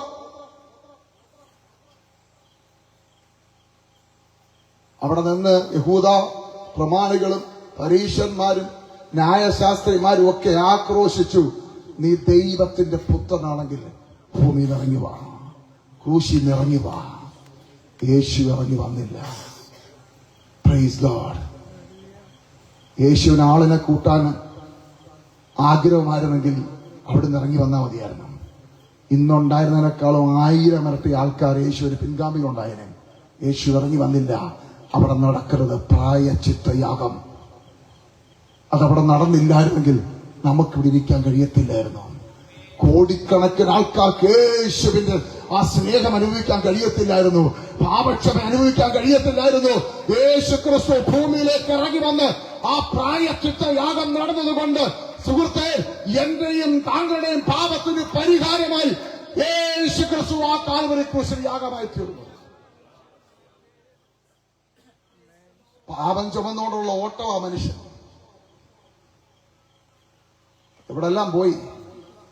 ഈ പാപത്തിന്റെ ഭാരം ഒന്ന് ഇറക്കി വെക്കാൻ നിങ്ങൾ എവിടെല്ലാം പോയി? എന്നെല്ലാം കാര്യങ്ങൾ ചെയ്തു നോക്കി, എന്നിട്ട് പാപം മാറിയോ? ആ പാപത്തിന്റെ ഭാരം മാറിയോ? മാറത്തല്ല സുഹൃത്തെ, കാൽവറിയിൽ മാത്രമേ ഉള്ളൂ അതിന്റെ പരിഹാരം. യേശുവിൽ കൂടെ മാത്രമേ ഉള്ളൂ നിന്റെ പാപത്തിന്റെ പരിഹാരം. സ്തോത്രം. ഈസിയാ, ഒരു പൈസ മുടക്കണ്ട, ഒരു നേർച്ച കാറ്റ് നിങ്ങൾ ഇടണ്ട. നിങ്ങൾ എന്റെ മൈക്കിന്റെ ശബ്ദം കേൾക്കുന്നവർ, ഞാൻ നിങ്ങളോട് പറയുന്നു, പാപത്തിന്റെ ഭാരം വരെ നിങ്ങൾ നടക്കുകയല്ലേ? നിങ്ങൾ ആയിരിക്കുന്ന സ്ഥാനത്ത് ഒറ്റ വാക്ക്, യേശുവേ ഞാൻ പാപിയാണ്, എന്റെ പാപങ്ങൾ അവിടുന്ന് ക്ഷമിക്കണമേ. അങ്ങെനിക്ക് വേണ്ടി കാൽവറിയിൽ തകർക്കപ്പെട്ടു എന്ന് ഞാൻ വിശ്വസിക്കുന്നു. ഞാൻ എന്നെ പൂർണ്ണമായി സമർപ്പിക്കുന്നത് പറയുന്ന നിമിഷം നിങ്ങളുടെ പാപം എത്ര കൊടും പാപമായിക്കോട്ടെ, അതിനെ ദൈവം നീക്കിക്കളയും, ദൈവം ക്ഷമിക്കും. സ്തോത്രം. പാപത്തിന്റെ പരിണിത ഫലമായി മനുഷ്യൻ തിന്മയിലേക്ക് പോയിക്കൊണ്ടിരിക്കുകയാണ്. മനുഷ്യൻ രക്ഷപ്പെടണമെന്ന് ആഗ്രഹമുണ്ട്, പക്ഷെ രക്ഷപ്പെടാൻ കഴിയുന്നില്ല. നല്ലത് ചെയ്യണമെന്ന് ആഗ്രഹമുണ്ട്, പക്ഷെ ചെയ്യാൻ കഴിയുന്നില്ല. ഭാര്യ തലല്ലെന്ന് ആഗ്രഹമുണ്ട്, പക്ഷെ കഴിയുന്നില്ല. കുഞ്ഞുങ്ങളെ ഉപദ്രവിക്കലെന്ന് ആഗ്രഹമുണ്ട്, പക്ഷെ കഴിയുന്നില്ല. മദ്യപിക്കലെന്ന് ആഗ്രഹമുണ്ട്, പക്ഷെ കഴിയുന്നില്ല. എന്താ സുഹൃത്തെ, എവിടെല്ലാം ധ്യാനം കൂടി, ഏതെല്ലാം നേർച്ചകാഴ്ചകൾ ചെയ്തു, നിങ്ങൾ എന്തുകൊണ്ടാണ് ഈ ദുഷിച്ച സ്വഭാവത്തിൽ നിന്ന് പുറത്തു വരാൻ കഴിയാത്തത്? ചിന്തിച്ചിട്ടുണ്ടോ? കഴിഞ്ഞ ജനുവരി മാസം നിങ്ങൾ തീരുമാനമെടുത്തില്ലേ? ഇല്ല, ഞാനിനി കുടിക്കില്ല, എന്റെ കുഞ്ഞാണ് സത്യം, ഞാൻ കുടിക്കത്തില്ല. ഇനി നിന്റെ തലയെ തൊട്ട് ഞാൻ സത്യം ചെയ്യുക, ഞാനിനി കുടിക്കത്തില്ല എന്ന് നിങ്ങൾ തീരുമാനമെടുത്തില്ലേ? പക്ഷേ 3 ദിവസം പോലും ആ തീരുമാനത്തിൽ ഉറച്ചു നിൽക്കാൻ കഴിഞ്ഞില്ല. എന്താ കാര്യം? സ്തോത്രം. പാപം. വിശുദ്ധ പൗലോസ് ഇപ്രകാരം പറഞ്ഞു, നന്മ ചെയ്യാൻ എനിക്ക് ആഗ്രഹമുണ്ട്, പക്ഷെ ഇച്ഛിക്കാത്ത തിന്മ എന്നിന്ന് പുറത്തു വരുന്നു. എന്ന് പറഞ്ഞാൽ നല്ലത് ചെയ്യാൻ ആഗ്രഹമുണ്ടെന്ന്, കൊച്ചുങ്ങളെ സ്നേഹിക്കണമെന്ന് ആഗ്രഹമുണ്ട്, കുടിക്കലെന്ന് ആഗ്രഹമുണ്ട്, ഭാര്യ തല്ലണമെന്ന് ആഗ്രഹമുണ്ട്, പക്ഷെ കഴിയുന്നില്ല. ആരോ വലിച്ചോണ്ട് പോകുന്നു. സ്തോത്രം. ഹല്ലേലൂയ. ഞാൻ പറഞ്ഞില്ലേ, ഇതിന്റെ പരിഹാരത്തിന് നിങ്ങൾക്ക് ഒരു നേർച്ച കാഴ്ചയില്ല. ഈ പാപത്തിന്റെ പിടിയിൽ നിങ്ങൾ പുറത്തു വരണം. അവിടെ പൗലോസ് പറയുന്നുണ്ട്, നല്ലത് ചെയ്യിക്കാത്തത് പാപമാണ്, തിന്മ എന്നെ കൊണ്ട് ചെയ്യിക്കുന്നത് പാപമാണ്. പാപം മാറാൻ എന്ത് ചെയ്യണം? പാപം മാറിപ്പോകാൻ എന്ത് ചെയ്യണം? പാപം മാറിപ്പോകാൻ കുളിച്ചാ പാപം മാറുമോ? ദാനധർമ്മങ്ങൾ ചെയ്താൽ പാപം മാറുമോ? 10 പേർക്ക് വീട് വെച്ചു കൊടുത്താൽ പാപം മാറുമോ? ഇനി ഒരു 50 കൂടെ മെഴുകുതിരി കത്തിച്ചാൽ പാപം മാറുമോ? പ്രിയ സുഹൃത്തെ, പാപം മാറാൻ ഇതൊന്നും പറ്റത്തില്ല. പാപം മാറാൻ യേശു ക്രിസ്തുവിന്റെ രക്തം നിന്റെ സകല പാപവും പോക്കി നിന്നെ ശുദ്ധീകരിക്കുന്നു. ആ പുണ്യാക രക്തത്തിനല്ലാതെ നിങ്ങളുടെ പാപത്തെ പോക്കുവാൻ കഴിയില്ല, കഴിയില്ല, കഴിയില്ല. പീഡനമുറങ്ങൾക്കും ജയിലിനകത്തിട്ടിരുന്ന് പീഡിപ്പിച്ചത് കൊണ്ടൊക്കെ പാപം മാറുമായിരുന്നെങ്കിൽ നമ്മുടെ കുറ്റവാളികളായ ആൾക്കാർ ജയിലിൽ നിന്ന് 12 വർഷം കഴിഞ്ഞ് പുറത്തു വരുമ്പോ പാപമില്ലാത്തവരായി പുറത്തു വന്നേമായിരുന്നു. സൈക്കിൾ ഓട്ടിച്ചകത്തു പോകുന്നവൻ തിരിച്ചിറങ്ങി വരുന്നത് കാലമോഷ്ടാവായിട്ടാണ്. ഒരാളെ കൊന്നിട്ടകത്തു പോകുന്നവൻ 10 വർഷം കഴിഞ്ഞ് തിരിച്ചു വരുന്നത് 10 പേരെ കൊല്ലാനുള്ള ധൈര്യവുമായിട്ടാണ്.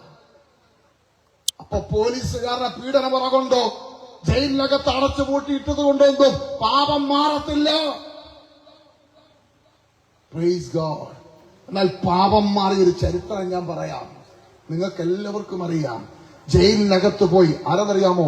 ഞങ്ങളുടെ തിരുവല്ല പട്ടണത്തിൽ കൊലപാതകം ഒരു 10-25 വർഷം മുമ്പ് നടന്നു. കരിക്കംവില്ല കൊലക്കേസ് നിങ്ങൾ കേട്ടിട്ടുണ്ടായിരിക്കും. അത് ചെയ്തത് റെനി ജോർജാണ്. മദ്രാസിലെ മോൻ, സിനിമയൊക്കെ കണ്ടു കാണും. മദ്രാസിലെ മോൻ സുഹൃത്താണ്, ഞാൻ വിളിച്ച് സംസാരിച്ചിട്ടുണ്ട് പല പ്രാവശ്യം. അദ്ദേഹത്തോട് നേരിട്ട് സംസാരിച്ചപ്പോൾ എനിക്ക് പല കാര്യങ്ങൾ മനസ്സിലായിട്ടുണ്ട്. അദ്ദേഹം ആ വളർത്തപ്പനെയും വളർത്തമ്മയും കൊന്നിട്ട് പൈസയ്ക്ക് വേണ്ടി മദ്യലഹരിയിലാണ് അദ്ദേഹം അവരെ കറിക്കത്തി വെച്ച് കുത്തിക്കൊന്ന് ജയിലിൽ പോയി. ആ ജയിലിനകത്ത് കിടക്കാൻ കഴിയുന്നില്ലായിരുന്നു. നിരാശ കൊണ്ട്, ഡിപ്രഷൻ കൊണ്ട്, മനസ്സമാധാനമില്ല, ഉറങ്ങാൻ കഴിയാത്ത രാത്രികൾ, കുറ്റബോധം കൊണ്ട് കുറ്റബോധം. അങ്ങനെ മുന്നോട്ട് പോയ റെനി ജോർജ് എന്ന് പറഞ്ഞ മാന്യദ്ദേഹം സുവിശേഷകന്മാർ അടുക്കെത്തിയപ്പോൾ ആദ്യം തള്ളിക്കളഞ്ഞെങ്കിലും പിന്നീട് ആ സുവിശേഷം ഏറ്റെടുത്തു. ആ സുവിശേഷം ഏറ്റെടുത്തു. അദ്ദേഹത്തിന് അന്ന് വരെ അനുഭവിക്കാത്ത സമാധാനം അദ്ദേഹം അനുഭവിക്കാൻ തുടങ്ങി, പ്രാർത്ഥിക്കാൻ തുടങ്ങി. ഞാൻ നിങ്ങളോട് വിളിച്ചു പറയട്ടെ, അദ്ദേഹം ജയിലിൽ നിന്ന് പുറത്തു വന്നത് ഒരു ക്രിമിനലായിട്ടല്ല, പിന്നെയോ ഒരു സുവിശേഷകനായിട്ട് പുറത്തു വന്നു. അദ്ദേഹത്തെ ആരാ മാറ്റിയത്? സെൻട്രൽ ജയിലിലെ ഉദ്യോഗസ്ഥന്മാരാണോ അതോ പോലീസുകാരാണോ? നല്ല നടപ്പാണോ? അല്ല സുഹൃത്തെ, ജയിലിനകത്ത് കയറുന്ന സുവിശേഷം, ആ സുവിശേഷം അദ്ദേഹത്തെ സ്വതന്ത്രമാക്കി, പാപത്തിൽ നിന്ന് പുറത്തു കൊണ്ടുവന്നു. അങ്ങനാണെങ്കിൽ പ്രിയ സുഹൃത്തെ, ജയിലിനകത്ത് ആയിരക്കണക്കിന് ആൾക്കാർ കിടപ്പുണ്ട്. അവരൊന്നും പുറത്തു വരുമ്പോൾ ഈ നല്ല മനുഷ്യരായിട്ടല്ല വരുന്നേ. പക്ഷെ റെനി ജോർജ്, രാധാകൃഷ്ണൻ പാസ്റ്റർ, മുഹമ്മദ് ചന്ദ്രൻ പാസ്റ്റർ, ഇവരൊക്കെ ജയിൽ പുള്ളികളാൽ അകത്തു പോയവരാ. അവർ പുറത്തു വന്നത് സുവിശേഷകരായിട്ടാ. ആരാ രൂപാന്തരപ്പെടുത്തിയത്? യേശു ക്രിസ്തുവിന്റെ സുവിശേഷം. നരഭോജികളെ മനുഷ്യ സ്നേഹികളാക്കി മാറ്റിയ സുവിശേഷം ഇന്നും വ്യാപരിച്ചുകൊണ്ടിരിക്കുക. യേശുവിനെ മരിച്ച് അടക്കപ്പെട്ട് ആ കല്ലറയ്ക്കകത്ത് കയറ്റിയപ്പോൾ പരീശന്മാരും ശാസ്ത്രിമാരും ന്യായാധിപന്മാരും പീലാത്തോസിന്റെ അടുക്ക് വന്നിട്ട് പറഞ്ഞു, ആ പുള്ളി ജീവിച്ചിരിക്കുമ്പോൾ ചില കാര്യം പറഞ്ഞായിരുന്നു, ഞാൻ 3-ാം ദിവസം ഉയർക്കൂ നിൽക്കോ പള്ളി പണിയോ എന്നൊക്കെ എന്തോ പറയുന്നത് കേട്ടു. അതുകൊണ്ട് അവനെ തട്ടി കൊന്നു കുരിച്ചു മൂടി. ചിലപ്പോ ഇനി വീണ്ടും എഴുന്നേറ്റങ്ങനെ വന്നാലോ, ഇനി അവരിനി ആൾക്കാരെ അടിച്ചു മാറ്റിക്കൊണ്ട് പോയിട്ട് നമുക്ക് പിന്നത്തേതിൽ പിന്നെ ആകപ്പാട് പ്രശ്നമാകും. അതുകൊണ്ട് നമുക്കത് സീൽ ചെയ്യണം, ഉറപ്പാക്കണം, കാവൽ പട്ടാളത്തെ തരണം. പീലാത്തോസ് പറഞ്ഞു, കാവൽ പട്ടാളത്തെ കൊണ്ടുപോയി നിങ്ങൾ ആവോളം ഉറപ്പാക്കിക്കൊള്ളുക. സ്തോത്രം. ഏതു മനുഷ്യന്റെ കല്ലറയുണ്ട് ഇങ്ങനെ കാവൽ പട്ടാളത്തെ നിർത്തി സീൽ ചെയ്തിരിക്കുന്നത്? ഏതു മനുഷ്യന്റെ കല്ലറയുണ്ട്? ലോകരാജ്യങ്ങൾ മുഴുവൻ പല നേതാക്കന്മാരുടെ കല്ലറയുണ്ട്. അവിടൊക്കെ നമുക്ക് പോയി വിസിറ്റ് ചെയ്യാം. ആ മാർബിൾ ഫലകത്തിൽ എഴുതി വെച്ചിട്ടുണ്ട് ജനനവും മരണവും, അദ്ദേഹത്തിന്റെ പേരും കുടുംബവും മഹിമയും എല്ലാം അവിടെ എഴുതി വെച്ചിട്ടുണ്ട്. അവിടെ ഒന്നും ഒരു പട്ടാളക്കാരുമില്ലായിരുന്നു. പക്ഷേ യേശുവിനെ മരിച്ച് അടക്കപ്പെട്ട് ആ കല്ലറക്കകത്ത് കയറ്റിവെച്ചിട്ട് പുറത്ത് പട്ടാളക്കാർ കാവലും റോമൻ ഇമ്പീരിയൽ മുദ്ര പതിച്ചിരിക്കുക. ആരും ഇത് തുറക്കരുത്. ഈ ലോകത്തിലെ ഏത് വലിയ മുദ്ര പതിച്ചാലും ഞാൻ നിങ്ങളോട് പറയാം, സകലത്തിന്റെ ഉടയവനായ ദൈവത്തിന് ഇതൊന്നും ഒരു വിഷയമല്ല. അത് പൊട്ടിച്ച് പുറത്തു വന്ന് യേശു ക്രിസ്തു സകലർക്കും പ്രത്യക്ഷനായി, ശിഷ്യന്മാർക്ക് പ്രത്യക്ഷനായി, അത്ഭുതങ്ങളും അടയാളങ്ങളും ചെയ്ത് ഈ ലോകത്തിൽ നിന്ന് കരയേറി പോകാൻ പറഞ്ഞു, ഞാൻ വീണ്ടും വരും. സ്തോത്രം. മരണത്തിന് യേശുവിനെ കീഴ്പ്പെടുത്താൻ കഴിഞ്ഞില്ല. റോമ ഗവൺമെന്റ് യേശുവിനെ കീഴ്പ്പെടുത്താൻ കഴിഞ്ഞില്ല. റോമ സാമ്രാജ്യം യേശുവിനെ കീഴ്പ്പെടുത്താൻ കഴിഞ്ഞില്ല. ക്രിസ്തു മാർഗം ഇല്ലാതാക്കുമെന്ന് പറഞ്ഞ് കച്ചകെട്ടിയിറങ്ങിയ ആയിരക്കണക്കിന് രാജാക്കന്മാർ ശവക്കുഴിയിലേക്ക് പോയി. പക്ഷേ ഇന്നും ഈ വചനം വ്യാപരിച്ചുകൊണ്ടിരിക്കുക. ഇന്നും യേശുവിന്റെ ശക്തി വ്യാപരിച്ചുകൊണ്ടിരിക്കുന്നു. ആയിരക്കണക്കിന് ആൾക്കാരെ യേശു കർത്താവ് പുറത്തുകൊണ്ടുവന്നിരിക്കുക. അതാ ഞാൻ പറഞ്ഞത്, ഇത് സാധാരണ ഒരു ഇസമല്ല, ഇതൊരു മതമല്ല, പിന്നെയോ ഇത് ശക്തിയാണ്. പെന്തക്കോസ്തിന്റെ ശക്തി. ഇത് പിടിച്ചു കെട്ടുന്നവൻ കെട്ടപ്പെടും. ഇത് പിടിച്ചു കെട്ടുന്നവൻ ഇത് പ്രസംഗിക്കും. ഞാനൊക്കെ ദൈവവചനം പ്രസംഗിക്കത്തിന് തീരുമാനിച്ച ആൾക്കാരാണ്. ഞങ്ങളുടെ അപ്പന്മാരൊക്കെ പോഷത്വം കാണിച്ച് സുവിശേഷകാലയിൽ ഇറങ്ങി ഉള്ള സ്വത്തുക്കളും വിറ്റ് മറ്റുള്ളവർക്ക് കൊടുത്തിട്ട് സുവിശേഷ വേലയാ, പട്ടിണിയാന്ന് പറഞ്ഞു എന്നെ കിട്ടത്തില്ല. സ്തോത്രം. ഈ വചനം ജീവകാലത്ത് എടുക്കത്തില്ല തീരുമാനിച്ച വ്യക്തിയാ. പക്ഷെ തമ്പുരാൻ എഴുതി വെച്ചു, ഇവനെ കൊണ്ട് ഞാൻ എഴുതിപ്പിക്കും. സ്തോത്രം. പബ്ലിക് മീറ്റിംഗിലെ എന്റെ പിതാവ് പാസ്റ്ററായിരുന്നു. അദ്ദേഹം കുന്നദാനം എന്ന സ്ഥലത്ത് ഒരു പബ്ലിക് മീറ്റിംഗ് എന്ന് പറഞ്ഞാൽ 10-35 വർഷം മുമ്പുള്ള കാര്യമായി പറഞ്ഞു. പരസ്യയോഗം ഞായറാഴ്ച ഉച്ചയ്ക്ക് പരസ്യ സുവിശേഷ മീറ്റിംഗ് നടത്താൻ വേണ്ടി തീരുമാനിച്ചു. ഇന്നത്തെ പോലെ ഇങ്ങനത്തെ സൗണ്ട് സിസ്റ്റങ്ങളൊന്നുമില്ല. സൈക്കിളിന് മുന്നിൽ ഹോൺ കെട്ടിയിട്ട് ബാറ്ററിയും വെച്ചുകൊണ്ട് പോകും. എല്ലാവരും വെള്ളവസ്ത്രധാരിയായി നടന്ന് ട്രമ്മും കൊട്ടി പോകും. വഴിയിൽ കൂടെ ആൾക്കാർ കൂക്കു വിളിക്കും. കൂവാൻ വയ്യ, ഇങ്ങനെ നല്ലപോലെ കൂവായിരുന്നു. പെന്തക്കോസ്തിൽ ചേരണം, കപ്പയും മത്തിയും തിന്നണമെന്നൊക്കെ പാട്ടുമൊക്കെ പാടി കളിയാക്കുമായിരുന്നു. അങ്ങനെ പോയി കുന്നന്താനം NSS സ്കൂളിനടുത്താണ് ഈ പരിശോധന നടക്കുന്നത്. ഞാനന്ന് പഠിക്കുന്ന ആ സ്കൂളിലാണ്. ഞാൻ ആ സ്കൂളിൽ ഉപദേശിയുടെ മോനാണെന്ന് ഞാൻ ആരോടും പറഞ്ഞിട്ടില്ലായിരുന്നു. ഇച്ചിരി ഗെറ്റപ്പ് ഇരുന്നോട്ടെന്ന് വിചാരിച്ച് ഞാൻ പറഞ്ഞു, മർത്തോമാരെ അച്ഛന്റെ മോനാന്ന് പറഞ്ഞു. സ്തോത്രം. ഇന്ന് പാസ്റ്റർമാർക്കൊക്കെ ഇത്തിരി വിലയൊക്കെ ഉണ്ടല്ലോ.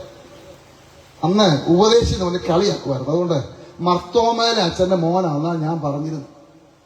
അപ്പൊ എല്ലാവർക്കും വലിയൊരു ബഹുമാനം എന്നോടുണ്ടായിരുന്നു. അച്ഛന്റെ മോനല്ലേ. ദൈവമക്കളെ, ഞാൻ ആ മീറ്റിങ്ങിന് പോകാതിരിക്കാൻ ഒത്തിരി ശ്രമിച്ചു, നടന്നില്ല. 9ാം ക്ലാസ്സിൽ പഠിക്കുന്ന സമയം ഓർത്തോണം. ഞാനവിടെ പോയി തൂണിന് മറഞ്ഞു നിന്നു. പപ്പായൊക്കെ അവിടെ നിന്ന് പ്രസംഗിക്കുന്നു, ആൾക്കാരൊക്കെ കൈകൊട്ടി പാട്ട് പാടുന്നു. ഞാൻ തൂണിന് മറഞ്ഞത് പ്രാർത്ഥിക്കുക, എന്റെ യേശുവേ. ഞാൻ സാധാരണ പ്രാർത്ഥിക്കുന്ന ആളല്ല. അന്ന് പ്രാർത്ഥിക്കുക, യേശുവേ എന്റെ കൂട്ടുകാരും എന്നെ കാണല്ലേ എന്ന് പ്രാർത്ഥിച്ചു.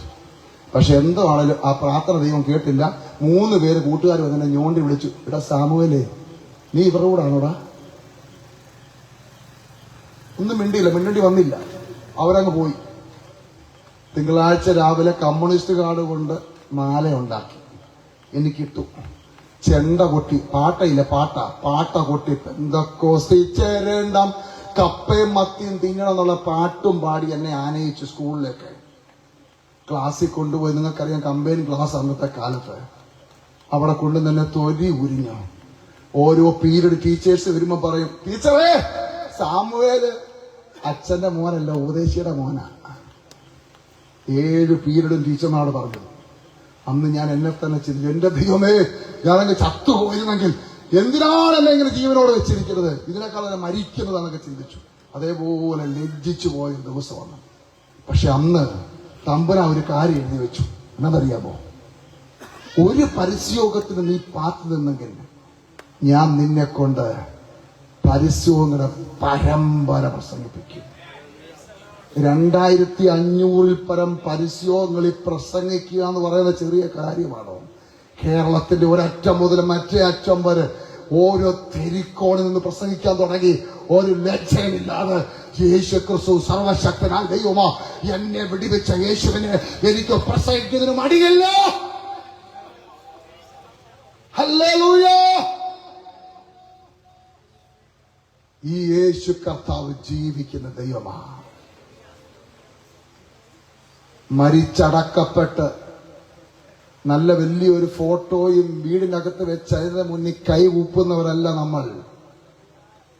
പിന്നെ പലസ്തീനിൽ കല്ലറയുണ്ട്, ലോകത്ത് പല സ്ഥലത്തും കല്ലറയുണ്ട്. നിങ്ങൾ ചെന്ന് നോക്കിയാൽ ആ കല്ലറ അടഞ്ഞു കിടക്കുകയാണ്. ആ കല്ലറനുള്ളിൽ എഴുത്തുണ്ട്. പക്ഷേ ഈ പലസ്തീനിലെ കല്ലറ ചെന്ന് നോക്കിയാൽ ആ കല്ലറ തുറന്നു കിടക്കുകയാണ്. അതിന്റെ പുറത്തല്ല എഴുത്ത്, അതിന്റെ അകത്തെഴുതി വെച്ചിരിക്കുന്നു, അവൻ ഇവിടെ ഇല്ല. യേശു ക്രിസ്തു പുനരുത്ഥാനം പ്രാപിച്ച് ഈ ലോകത്തിൽ നിന്ന് കരയേറിപ്പോയി. എന്തിനെന്നറിയാമോ? വീണ്ടും വരാമെന്നുള്ള വാഗ്ദത്തം തന്നു. ആർക്കു വേണ്ടി? ഭൂതങ്ങളെ പുറത്താക്കുന്നവർക്ക് വേണ്ടിയോ? അല്ല. രോഗികളെ സൗഖ്യമാക്കുന്നവർക്ക് വേണ്ടിയോ? അല്ല. ഈ ലോകത്തിൽ കുറെ കാശുണ്ടാക്കുന്നവർക്ക് അല്ല. യേശുവിന് വേണ്ടി ജീവിക്കാൻ തീരുമാനിച്ച് വിശുദ്ധ ജീവിതം ചെയ്ത് ദൈവത്തോട് ഭക്തിയിരിക്കുന്നതിനെ സ്വീകരിക്കാൻ ദൈവം വീണ്ടും വരും. ആ വരവ് കർത്താവ് രോഗികളെ സൗഖ്യമാക്കാനല്ല, ആ വരവ് ഭൂതങ്ങളെ പുറത്താക്കാനല്ല, മരിച്ചവരെ ഉയർപ്പിക്കാനല്ല, പിന്നെയോ കൊയ്തെടുക്കാൻ, കറ്റ കൊയ്തെടുക്കുന്നത് പോലെ, വിളവ് നിൽക്കുന്ന കറ്റ കൊയ്തെടുക്കുന്നത് പോലെ തന്റെ ജനത്തെ ചേർത്താൽ യേശു ക്രിസ്തു വീണ്ടും വരും. എന്നെ കേൾക്കുന്ന പ്രിയ സുഹൃത്തുക്കളെ, 3 ആണി പറിച്ചു കാണാൻ വരാത്ത യേശു എങ്ങനാ എന്നെ രക്ഷിക്കുന്നത് ചോദിച്ച സുഹൃത്തിനോട് ഞാൻ പറഞ്ഞു, സുഹൃത്തെ, 3 ആണി പറിച്ചു വരാൻ എന്തിനെന്നറിയാമോ? എന്റെയും തന്റെയും പാപം വഹിക്കാനാ. അവിടെ വഹിച്ചുകൊണ്ട് നിൽക്കുക.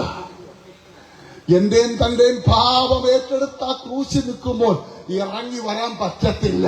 3 അല്ല 3000 കോടി ആണി അടിച്ചപ്പോലും യേശുവിന് ഇറങ്ങി വരാൻ കഴിയും.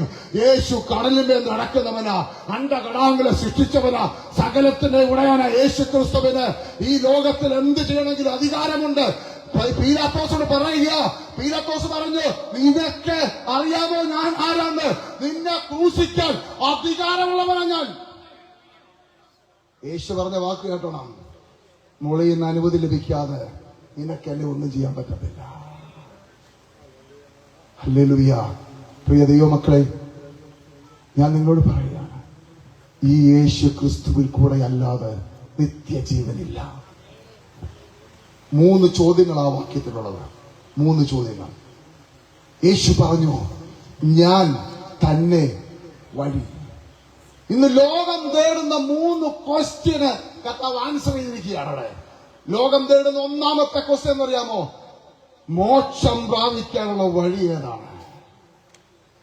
ലോകം തേടുന്ന 1-ാമത്തെ ക്വസ്റ്റ്യൻ, മോക്ഷം പ്രാപിക്കാനുള്ള വഴി. ഓടുകയല്ലേ, ഓടുകയല്ലേ? ഓടിയിട്ട് കാര്യമില്ല. യേശു പറഞ്ഞു, ഞാൻ വഴി, ഞാനാണ് വഴി, എന്നിൽ കൂടെ അല്ലാതെ നിങ്ങൾക്ക് പോകാൻ കഴിയത്തില്ല. 2-ാമത്തെ മനുഷ്യന്റെ അന്വേഷണമാണ് സത്യം അന്വേഷിച്ചോടുക. ഏതാണ് സത്യം? ഒത്തിരി വേദങ്ങളുണ്ട്. ഏതാണ് സത്യവചനം? എന്താണ് ട്രൂത്ത്? ഇത് നോക്കി മനുഷ്യൻ ഓടിക്കൊണ്ടിരിക്കുക. അങ്ങനെ പണ്ട് നടന്നൊരു സാമ്യ നിങ്ങൾക്ക് അറിയാമല്ലോ. ആരാന്നറിയാമോ? സാധു സുന്ദർ സിംഗ്. സത്യാന്വേഷിയായിട്ട് അദ്ദേഹം നടന്ന്, സത്യം അന്വേഷിച്ച് നടന്ന് അവസാനം അദ്ദേഹം എവിടെ എത്തിയെന്നറിയാമോ? യേശുവിന്റെ അടുക്കെത്തി. 3-ാമത് മനുഷ്യൻ അന്വേഷിക്കുന്നു ജീവൻ. ഏത് ജീവൻ? ജീവനുള്ളതല്ലേ ഇവിടെ ഇരിക്കുന്നത്? ജീവനുള്ളതുകൊണ്ടല്ലേ നമ്മൾ ഇരിക്കുന്നത് ഇവിടെ? ജീവനുള്ളതുകൊണ്ടല്ലേ നമ്മൾ ജോലി ചെയ്യാൻ പോകുന്നത്? ജീവനുള്ളതുകൊണ്ടല്ലേ നമ്മൾ വീട് പണിയുന്നത്? ജീവനുള്ളതല്ലേ നമ്മൾ എല്ലാ കാര്യങ്ങളും ചെയ്യുന്നത്? ആ ജീവനല്ല 3-ാമത് മനുഷ്യൻ ആഗ്രഹിക്കുന്ന ജീവൻ എന്ന് പറയുന്നത് മരണത്തിനപ്പുറത്തൊരു ജീവൻ ഉണ്ടോ? മരണത്തിനപ്പുറത്തൊരു ജീവനുണ്ടോ? അത് യേശു കർത്താവ് പറയുന്നു, എന്നിൽ വിശ്വസിക്കുന്നവൻ മരിച്ചാലും ജീവിക്കും. മരണം കൊണ്ട് സകലതും അവസാനിക്കുന്നുവെന്ന് ലോകം പഠിപ്പിക്കുന്നു, രാഷ്ട്രീയം പഠിപ്പിക്കുന്നു, മതങ്ങൾ പഠിപ്പിക്കുന്നു. എന്നാൽ യേശു കർത്താവ് പറയുന്നില്ല, എന്നിൽ വിശ്വസിക്കുന്നവൻ മരിച്ചാലും ജീവിക്കൂ. ഈ 3 ക്വസ്റ്റ്യൻ തപ്പിയാ മനുഷ്യൻ ഓടിക്കൊണ്ടിരിക്കുന്നത്. ഒറ്റ വാക്കിൽ യേശു തന്നിലേക്ക് വില ചൂണ്ടി പറഞ്ഞു, ഞാൻ തന്നെയാണ് വഴി, ഞാൻ തന്നെയാണ് സത്യം, ഞാൻ തന്നെയാണ് ജീവൻ. സ്തോത്രം. പാസ്റ്ററേ, ഈ വഴിയും സത്യവും ഒക്കെ ഞങ്ങൾ സമ്മതിച്ചു. മരിച്ചതിന് ശേഷം എന്തിനും ഉണ്ടോ? അതോടൊന്ന് പറഞ്ഞതാണ്. മരിച്ചതിന് ശേഷം ജീവിതമുണ്ടോ? ആരെങ്കിലും പോയിട്ട് വന്നവരുണ്ടോ? പാസ്റ്റർ പോയിട്ട് വന്ന ആളാണോ? അതൊക്കെ എങ്ങനെ നമ്മൾ വിശ്വസിക്കുന്നത്? സ്തോത്രം. മരിച്ചതിന് ശേഷം ഒരു ജീവനുണ്ടോ? ഒരു ജീവിതമുണ്ടോ? നിങ്ങൾ ഏതു മതത്തിൽ വിശ്വസിക്കുന്ന വ്യക്തിയാണെങ്കിലും ഞാൻ നിങ്ങളോട് വളരെ ബഹുമാനത്തോട് പറയട്ടെ, നിങ്ങളുടെ മതത്തെയും നിങ്ങളെ ഞാൻ റെസ്പെക്ട് ചെയ്യണം. നിങ്ങളുടെ പ്രിയപ്പെട്ടവരാരെങ്കിലും മരിച്ചാൽ അവരെ കൊണ്ടുവന്ന് നിങ്ങൾ ശവമടക്കി അല്ലെങ്കിൽ ശവം ദഹിപ്പിച്ചു കഴിഞ്ഞതിന് ശേഷം അവർക്ക് വേണ്ടിയുള്ള മരണാനന്തര ക്രിയകൾ എന്തിനാ ചെയ്യുന്നത്? മരണം കൊണ്ട് സകലതും അവസാനിച്ചു. മരണത്തിനപ്പുറത്തൊരു ജീവിതമില്ല എന്ന് താങ്കൾ പറയുന്നല്ലോ. അങ്ങനെയാണെങ്കിൽ എന്തിന് തങ്ങളുടെ അച്ഛൻ മരിച്ചപ്പോൾ, അമ്മ മരിച്ചപ്പോൾ, സഹോദരൻ മരിച്ചപ്പോൾ, അവർ മരിച്ചതിനു ശേഷം ചില ദിവസങ്ങൾ കഴിഞ്ഞപ്പോൾ അവരുടെ ആത്മാവിന്റെ നിത്യശാന്തിക്ക് വേണ്ടി കർമ്മങ്ങളും ക്രിയകളും ചെയ്തില്ലേ? അതിന്റെ അർത്ഥം എന്താണെന്ന് നിങ്ങൾക്കറിയാമോ? നിങ്ങൾ അറിഞ്ഞോ അറിയാതെ വിശ്വസിക്കുന്ന ഒരു കാര്യം ഞാൻ പറയാം. നിങ്ങൾ പറയുന്നു, എന്റെ അച്ഛൻ പോയി, ദഹിച്ചു, മണ്ണോട് മണ്ണായി. പക്ഷെ അച്ഛന്റെ ആത്മാവ് പോത്തില്ല, അച്ഛന്റെ ആത്മാവ് നശിക്കത്തില്ല, അമ്മയുടെ ആത്മാവ് നശിക്കത്തില്ല. അതിന് നിത്യശാന്തി വേണം. അതുകൊണ്ടാണ് ഈ കർമ്മവും ക്രിയയും ചെയ്യുന്നത്. ഞങ്ങൾ പറയുന്ന ഇതേ കാര്യമാണ് പറയുന്നത്. ഇത്രയുള്ളൂ പറയുന്നത്. ഈ ലോകത്തിൽ നമ്മുടെ ശരീരം തീരും, ദേഹം ഇവിടെ അവസാനിക്കും. പക്ഷേ ദേഹിയും ആത്മാവും ദൈവത്തിന്റെ അടുക്കലെത്തും. ഇത് തന്നെ ഞങ്ങളും പറയുന്നു. ഈ രോഗമുള്ള ശരീരം ഇവിടെ അവസാനിക്കും. എന്റെ കാലിലെ ടൈറ്റാനിയം പ്ലേറ്റും 28 സ്ക്രൂവും ഇവിടെ അവസാനിക്കും. ക്യാൻസർ ഇവിടെ അവസാനിക്കും. കണ്ണിന് കാഴ്ചയില്ലാത്ത അച്ഛാൻ ഇരിപ്പുണ്ട്, പോയോ കൊണ്ടിരിക്കുന്നു. അച്ഛാൻ ഇവിടെ കാഴ്ചയില്ല, അവിടെ കാഴ്ചയുണ്ട്. ഇവിടെ കാല് വയ്യാത്ത ആളാ, പക്ഷെ അവിടെ കാലാവും. എന്ന് പറഞ്ഞാൽ ഈ ശരീരം, ദ്രവത്വമുള്ള ശരീരം ഇവിടെ അവസാനിക്കും. പക്ഷേ നമ്മുടെ ആത്മാവും ദേഹിയും നമ്മുടെ കർത്താവിന്റെ അടുക്കിലേക്ക് മടങ്ങിച്ചെല്ലണം. അതാരുടെയാണെങ്കിലും മടങ്ങിച്ചെല്ലണം. ഞാൻ വരുത്തില്ല. ആര് പറഞ്ഞു? സൃഷ്ടാവിന്റെ അടുക്കൽ ന്യായാസനത്തിന്റെ മുമ്പിൽ സകലരും നിൽക്കണം. ഇന്ന് ചെയ്യാത്തൊരു കാര്യം നിങ്ങൾ അന്ന് ചെയ്യും. എന്നറിയാമോ? പിന്നെ ഞങ്ങൾ സ്തുതിക്കും, ഞങ്ങൾ അങ്ങനെ സ്തുതിക്കത്തില്ല എന്ന് പറയുന്നെങ്കിൽ നിങ്ങൾ സ്തുതിക്കുന്നൊരു സമയമുണ്ട്. ഈ ന്യായാസനത്തിന്റെ മുമ്പിൽ വന്ന് സകല നാവും പറയും, യേശു മാത്രം കർത്താവ്. അവിടെ പോയി പറയുന്നതിനേക്കാളും മുമ്പ് ഇവിടെ പറയുന്നതല്ലേ നല്ലത്? സ്തോത്രം, ഹല്ലേലൂയ. ഞാന് ഓരോ ദിവസവും ഞങ്ങളുടെ ശുശ്രൂഷയിൽ അത്ഭുതങ്ങൾ കണ്ടുകൊണ്ടിരിക്കുന്ന ഈ പുസ്തകത്തിലെ പശു പുല്ല് തിന്നത്തുള്ള ചൊല്ലില്ലേ? നമ്മളെ ഈ ആൾക്കാർ ഈ പുസ്തകത്തിലെ പശുവിനെ കൊണ്ട് നടക്കുക, അത് പുല്ല് തിന്നത്തില്ല. നീ വിശ്വാസത്തോടെ പറഞ്ഞാൽ അത്ഭുതങ്ങൾ സംഭവിക്കും. നീ വിശ്വാസത്തോടെ പ്രഖ്യാപിച്ചാൽ നിന്റെ വീട്ടിൽ അത്ഭുതങ്ങൾ സംഭവിക്കും. നീ ദൈവത്തോട് നിലവിളിച്ച് കരഞ്ഞാൽ ദൈവത്തിന്റെ സാന്നിധ്യം നിന്റെ വീട്ടിൽ ഇറങ്ങി വരും. സ്തോത്രം, ഹല്ലേലൂയ. കഴിഞ്ഞ ദിവസങ്ങളിൽ ഒരു കർത്താവിന്റെ ദാസന്റെ ഭാര്യ, നല്ല ഉദ്യോഗമായിരുന്നു, രണ്ടുപേരും ജോലി രാജിവെച്ച് നാട്ടിൽ വന്നു. നാട്ടിൽ വന്നതിന് ശേഷം സുവിശേഷ വേലയ്ക്ക് വേണ്ടി സ്റ്റെപ്പ് വെച്ചപ്പോൾ ആ സഹോദരിയെ പൈശാചിക മണ്ഡലം അറ്റാക്ക് ചെയ്തു. പ്രിയ സുഹൃത്തുക്കളെ, ഞാൻ നിങ്ങളോട് വിളിച്ചു പറയാം, നിങ്ങൾക്ക് കണ്ടുകൊണ്ട് കാണുന്ന ഭരണകർത്താക്കന്മാരുണ്ട്. ഈ ദേശത്ത് MLA ഉണ്ട്, MP ഉണ്ട്, പഞ്ചായത്ത് മെമ്പറുണ്ട്, എല്ലാവരും ഉണ്ട്. കണ്ണുകൊണ്ട് കാണുന്നവരാണ്. പക്ഷെ കണ്ണുകൊണ്ട് കാണാത്ത ചില ആൾക്കാരുണ്ട്. അത് നിങ്ങൾക്കറിയാമോ? ഒരു ദേശത്തെ ഭരിക്കുന്ന പൈശാചിക മണ്ഡലങ്ങൾ. അത് ആത്മാവിൽ മാത്രമേ കാണാൻ കഴിയുള്ളൂ. ഈ സഹോദരിയും ഈ കർത്താവിന്റെ ദാസനും അവർ സുവിശേഷ സ്റ്റെപ്പ് വെച്ച സമയം തന്നെ ദേശത്തിന്റെ ശക്തി അറ്റാക്ക് ചെയ്തു. ആ സഹോദരി കോമ സ്റ്റേജിലേക്ക് പോയി. എന്ന് പറഞ്ഞു കഴിഞ്ഞാൽ എഴുന്നേറ്റ് നടക്കും, ചിരിക്കത്തില്ല, കരയത്തില്ല, സംസാരിക്കത്തില്ല, ഒരു വകയും ചെയ്യാൻ കഴിയത്തില്ല. ഇങ്ങനെ ഇരിക്കും, കണ്ണും മിഴിച്ചിരിക്കും. ഞങ്ങളുടെ വീട്ടിൽ ആ സഹോദരിയും കൊണ്ട് വന്നപ്പോൾ ആ കർത്താവിന്റെ ദാസൻ എന്നോട് പറഞ്ഞു, സാംബാസ്ത്രേ, പോകാത്ത സ്ഥലമില്ല, പോകാത്ത ഹോസ്പിറ്റലില്ല, ഇഷ്ടം പോലെ മരുന്നാ കഴിക്കുന്നത്, ഒരു രക്ഷയുമില്ല. അടുത്ത വാക്ക് കേട്ടോളം, 12 പാസ്റ്റർമാര് പ്രാർത്ഥിച്ചു. ഞാനപ്പോ എന്റെ കർത്താവെ 13ാമത്തെ പാസ്റ്റർ പേര് പറയാൻ അവിടെ കൊണ്ടുവന്നിരിക്കുകയാണോ? എന്തോ അപ്പ ഇത്, എന്തിനാ അപ്പച്ച ഇങ്ങോട്ട് കൊണ്ടുവന്ന്? എനിക്കാകപ്പോടെ അവിശ്വാസം വ്യാപരിക്കാൻ തുടങ്ങി. 12 പാസ്റ്റർമാര് പ്രാർത്ഥിച്ചെന്ന് പറഞ്ഞു. പിന്നെ എന്തോ പേര് ചിന്തിക്കണ്ടേ? ഞാൻ കർത്താവിനോട് പുറവുറുക്കുന്ന പോലെ അവിടെ ഇരുന്ന് പ്രാർത്ഥിക്കുക. കർത്താവിന് പറഞ്ഞു, നീ എന്തിനാ പുറവുറുക്കുന്നേ? നിന്നോട് ഞാൻ പറഞ്ഞിട്ടില്ലേ, നിന്റെ മൊബൈൽ ഒരു കോൾ വന്നാൽ, നിന്റെ വീട്ടിലൊരാൾ വന്നാൽ, നിന്റെ മുന്നിൽ ഒരാൾ വന്നാൽ ഞാൻ തൊടുമെന്ന് പറഞ്ഞിട്ടില്ലേ? പിന്നെ എന്തിനാ നീ പുറവുറുക്കുന്നത്?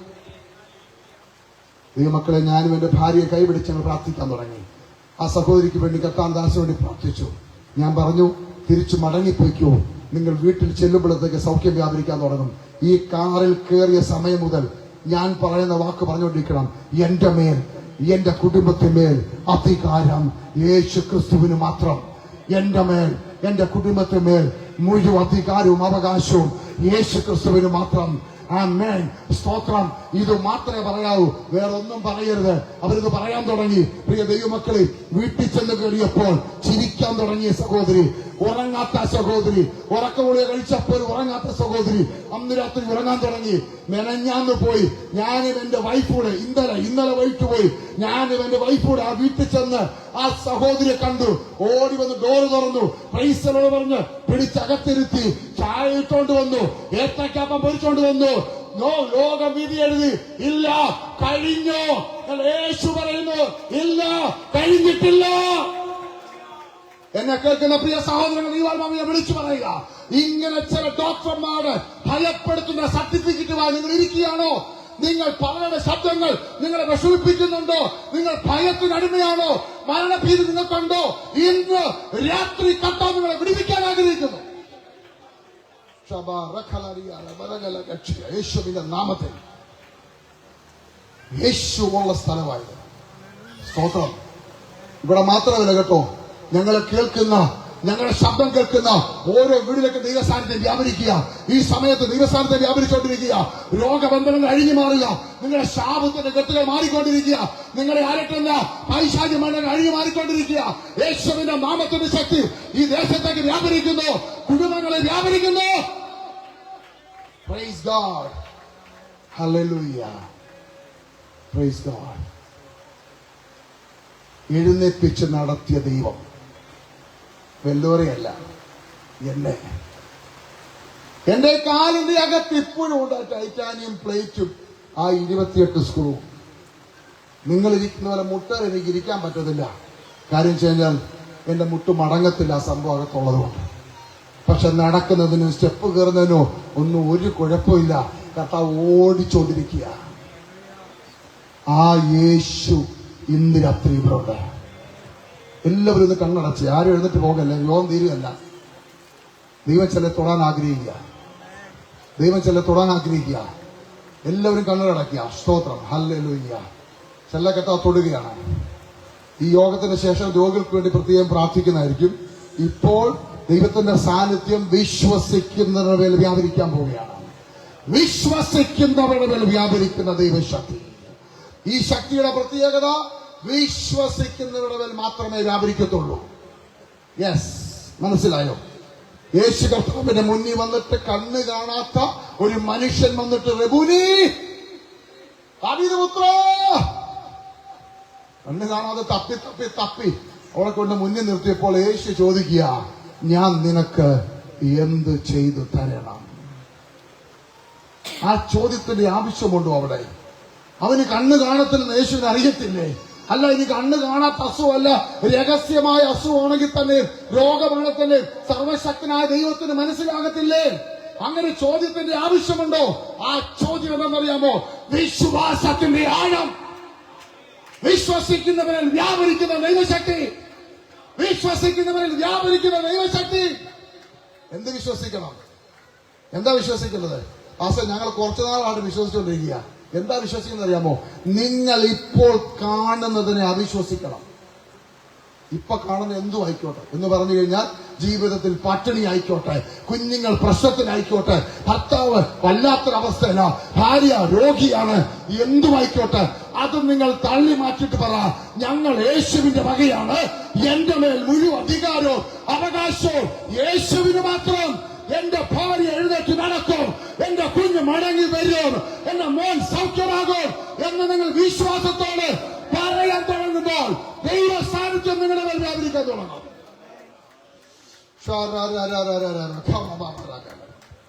യേശുവിന്റെ നാമത്തിൽ hallelujah, hallelujah, hallelujah. Thank you Jesus. ഈ യേശു ക്രിസ്തുവിന്റെ ശക്തി വ്യാപരിച്ചുകൊണ്ടിരിക്കുക. നിങ്ങൾ ഹല്ലേലൂയ നെഞ്ചത്തോട് കൈവച്ചോ. ആര് കണ്ണു തുറന്ന് നോക്കണ്ട, ആര് കണ്ണു തുറക്കണ്ട. ദൈവസ്ഥാനത്തെ വ്യാപരിക്കും കേട്ടോ. നിങ്ങൾ കണ്ണു തുറക്കണ്ട. നിങ്ങൾ വിശ്വാസം കർത്താവ് എന്നെ ഒന്ന് തുറയെന്ന് പറഞ്ഞാട്ടെ, എന്നെ ഒന്ന് സ്പർശിക്കണമെന്ന് പറഞ്ഞാട്ടെ. ദൈവത്തിന്റെ സ്പർശം നിങ്ങൾ ഏൽക്കാൻ പോവുകയാണ്. എല്ലാവരും വിശ്വാസത്തോടെ വിശ്വസിക്കുന്നവരെ മാത്രമേ വ്യാപരിക്കത്തുള്ളൂ. വീണ്ടും ഞാൻ പറയുന്നു, എനിക്ക് പ്രത്യേകിച്ച് ശക്തിയൊന്നും ഇവിടെ ഇല്ല. നിങ്ങൾ വിശ്വസിക്കുമ്പോൾ പരിശുദ്ധാത്മാവ് നിങ്ങളുടെ രോഗങ്ങൾ സൗഖ്യമാക്കുക. നിങ്ങളുടെ കുടുംബത്തിനകത്ത് ഇരുട്ടിന്റെ ശക്തികൾ മാറിപ്പോകുക. യേശുവിന്റെ നാമത്തിൽ, യേശുവിന്റെ നാമത്തിൽ, യേശുവിന്റെ നാമത്തിൽ, യേശുവിന്റെ നാമത്തിൽ, യേശുവിന്റെ നാമത്തിന്റെ ശക്തി വ്യാപരിക്കുക. യേശുവിന്റെ നാമത്തിന്റെ ശക്തി വ്യാപരിക്കുക. യേശുവിന്റെ നാമത്തിന്റെ ശക്തി വ്യാപരിക്കുന്നു. നിങ്ങളുടെ ഭവനത്തിനകത്ത് വ്യാപരിക്കുക. ദൈവാത്മാവിനെ എടുത്തു കാണിക്കുന്നു. ഞാൻ വ്യക്തികളെ ഞാൻ വിരൽ ചൂണ്ടുന്നില്ല. ഞാൻ പറയുകയാണ്, കുടുംബത്തിനകത്ത് കയറുമ്പോൾ, ഇവിടെ ഇരിക്കുമ്പോൾ കുഴപ്പമില്ല, വീടിനകത്തോട്ട് കയറുമ്പോൾ വല്ലാത്തൊരു പിരിമുറുക്കം, ഒരു സമാധാനമില്ലായ്മ, മരിച്ച മതി എന്നുള്ള ചിന്ത. ദൈവാത്മാവ് നിന്നെ പുറത്തുകൊണ്ടുവരാൻ ആഗ്രഹിക്കുന്നു, പുറത്തുകൊണ്ടുവരാൻ ആഗ്രഹിക്കുന്നു. പറഞ്ഞു, യേശുവേ എന്റെ കുടുംബത്തിനകത്തോട് ദൈവസാന്നിധ്യം ഇറങ്ങട്ടെ. യേശുവേ എന്റെ കുടുംബത്തിന് ദൈവസാന്നിധ്യം ഇറങ്ങട്ടെ. യേശുവേ എന്നെ ഒന്ന് തുറയപ്പാ, എന്റെ ഹൃദയത്തെ ഒന്ന് സ്പർശിക്കണമേ. എന്റെ തലച്ചോറിന്റെ ഭയം മാറിപ്പോകട്ടെ, എന്റെ മരണഭയം മാറിപ്പോകട്ടെ, ആത്മഹത്യ ചിന്ത മാറിപ്പോകട്ടെ, രോഗബന്ധനങ്ങൾ അഴിയട്ടെ. അനേക ഡോക്ടർമാർ മാറി മാറി നോക്കിയിട്ടു രോഗം മാറുന്നില്ല. അത് രോഗബന്ധനമാ. യേശുവിന്റെ നാമത്തിൽ ഇന്ന് രാത്രി അത് മാറിപ്പോകുന്നു. സ്വർഗത്തിലും ഭൂമിക്കും നാഥനായവനും സകലത്തിന്റെ ഉടയവനായ യേശു ക്രിസ്തുവിന്റെ നാമത്തിന്റെ ശക്തി വ്യാപരിച്ചുകൊണ്ടിരിക്കുകയാണ്. ഹല്ലേലൂയ. യേശു ക്രിസ്തുവിന്റെ നാമത്തിന്റെ ശക്തി ഇവിടെ വ്യാപരിക്കുന്നതിനായി സ്തോത്രം കർത്താവേ. ജനത്തെ തൊടുന്നതിനായി സ്തോത്രം. രോഗികൾ സൗഖ്യമാകട്ടെ, ബന്ധനങ്ങൾ ജനം പുറത്തു വരട്ടെ, ഇവിടെ കുടുംബത്തിനകത്ത് ദൈവ സാന്നിധ്യം വ്യാപരിക്കട്ടെ. യേശുവിന്റെ നാമത്തിൽ ഈ ജീവിതം അവസാനിപ്പിക്കണം എന്ന് തീരുമാനിച്ചിരിക്കുന്ന ചില വ്യക്തി ജീവിതങ്ങളെ ദൈവാത്മാവ് ഇന്ന് രാത്രി തൊടുകയാണ്. ഉണ്ടായിരിക്കുന്ന സഹോദരിയോട് ദൈവത്തിന്റെ ആത്മ പറയുന്നുണ്ട്, സഹോദരി ഇങ്ങോട്ട് നിൽക്കേ. ദൈവാത്മ പറയാ, നിങ്ങളുടെ ജീവിതത്തിനകത്ത് ദൈവം ഒരു അത്ഭുതം ചെയ്യാൻ പോവാ. നിങ്ങൾ ഭാരപ്പെടുന്ന ആ ബ്ലൂ ഷോൾ ഇട്ടിരിക്കുന്ന സഹോദരി, ബ്ലൂ ഷോൾ ഒന്ന് എഴുന്നേറ്റ് നിൽക്കാവും, ഒന്ന് എഴുന്നേറ്റ് നിൽക്കാവും. ദൈവത്തിന്റെ ആത്മാ നിങ്ങളോട് പറയാണ്, നിരാശ കയറി, ജീവിതത്തിൽ ഭയം കയറിയിട്ട് ഈ ജീവിതം ഒരു പാഴ് ജന്മമാണെന്ന് നിങ്ങൾ ചിന്തിച്ചിരിക്കുകയാണ്. ഒരു വിധത്തിൽ നിങ്ങൾക്ക് സമാധാനമില്ല.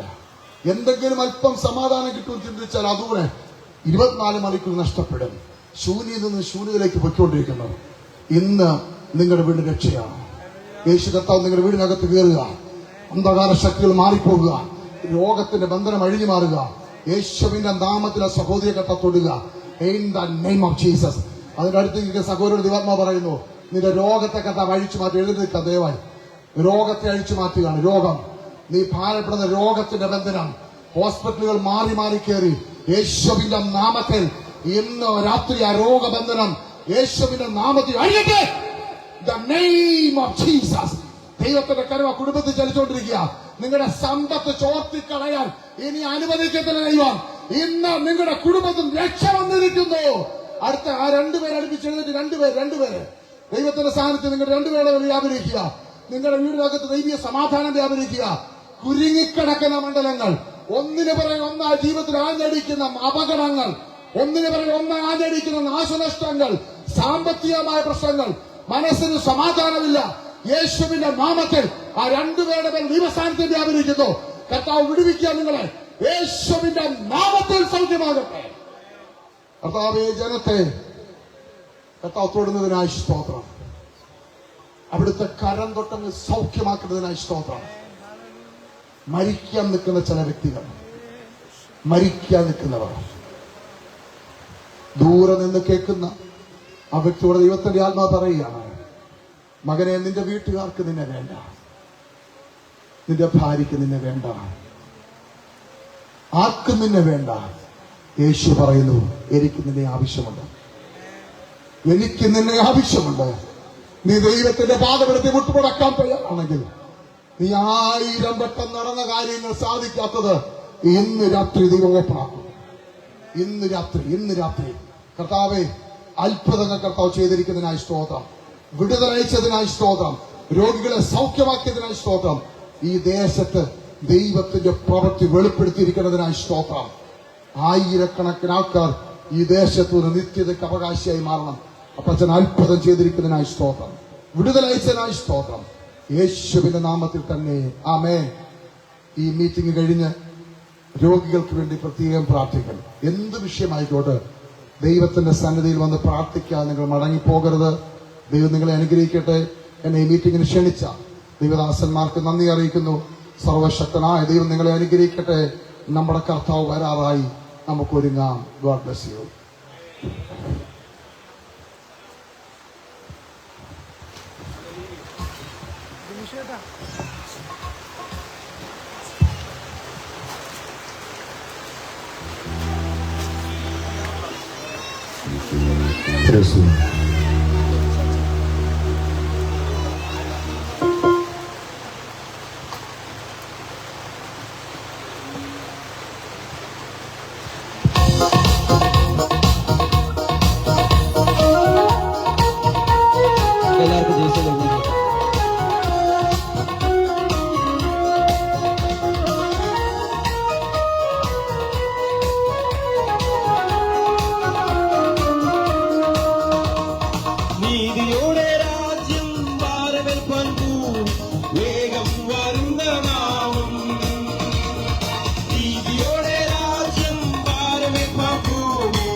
എല്ലാവർക്കും ദൈവത്തിൽ ഇരിക്കാം.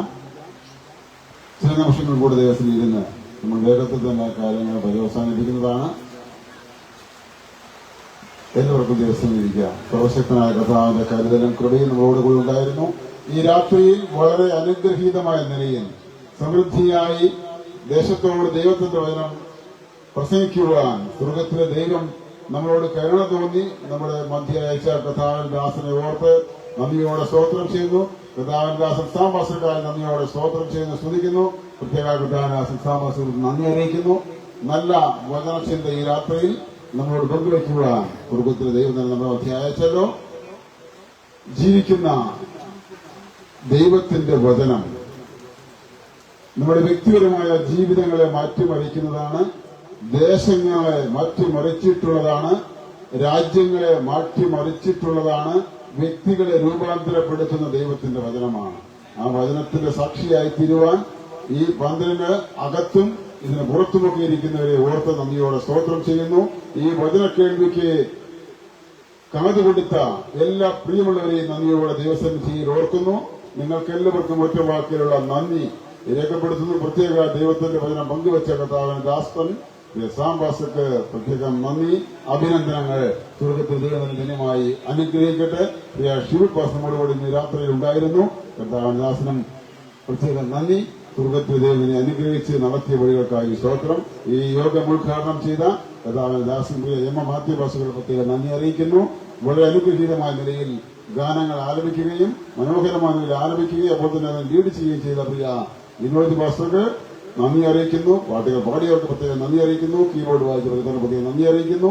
കർത്താവ് ഈ രാത്രി സമൃദ്ധിയായി അനുഗ്രഹിക്കട്ടെ. ദൈവത്തിന്റെ വചനക്കേൾ നമുക്ക് എല്ലാവർക്കും അനുഗ്രഹമായി തന്നത് ഓർത്ത് സ്തോത്രം ചെയ്യുന്നു. നാളെയും കൃത്യം 5:30 മണിക്ക്, സമയം മാറുകയില്ല, കൃത്യം 5:30 മണിക്ക് തന്നെ, ഇന്ന് 5:30 തന്നെ ആരംഭിച്ചു. 5:30 തുടങ്ങും. 7 മണിക്ക് പാട്ടുകൾ അവസാനിക്കുന്നതാണ്. പാട്ടുകൾ പാടാൻ അല്ലെങ്കിൽ പാട്ടുകൾ കേൾക്കാൻ ആഗ്രഹമുള്ളവർ 7 മണിക്ക് മുൻപ് 5:30 തന്നെ എത്തിച്ചേരാനായിട്ട് ഉത്സാഹിക്കണം എന്ന് പ്രത്യേകം ഓർമ്മിപ്പിക്കുന്നു. ഇതേ സമയത്ത് തന്നെ നാളെയും യോഗം പര്യവസാനിക്കുന്നതാണ്. ആർക്കും വീട്ടിലെത്തിച്ചേരാനോ അസമയത്ത് എത്തിച്ചേരേണ്ട കാര്യങ്ങളൊന്നും ഉണ്ടാവില്ല. സമയബന്ധിതമായി എല്ലാ കാര്യങ്ങളും ഈ തുടർന്ന് 2 ദിവസങ്ങളിലും നടക്കുന്നതാണ്. നാളെ വളരെ അനുഗ്രഹീതമായ നിലയിൽ ദൈവത്തിന്റെ വചനം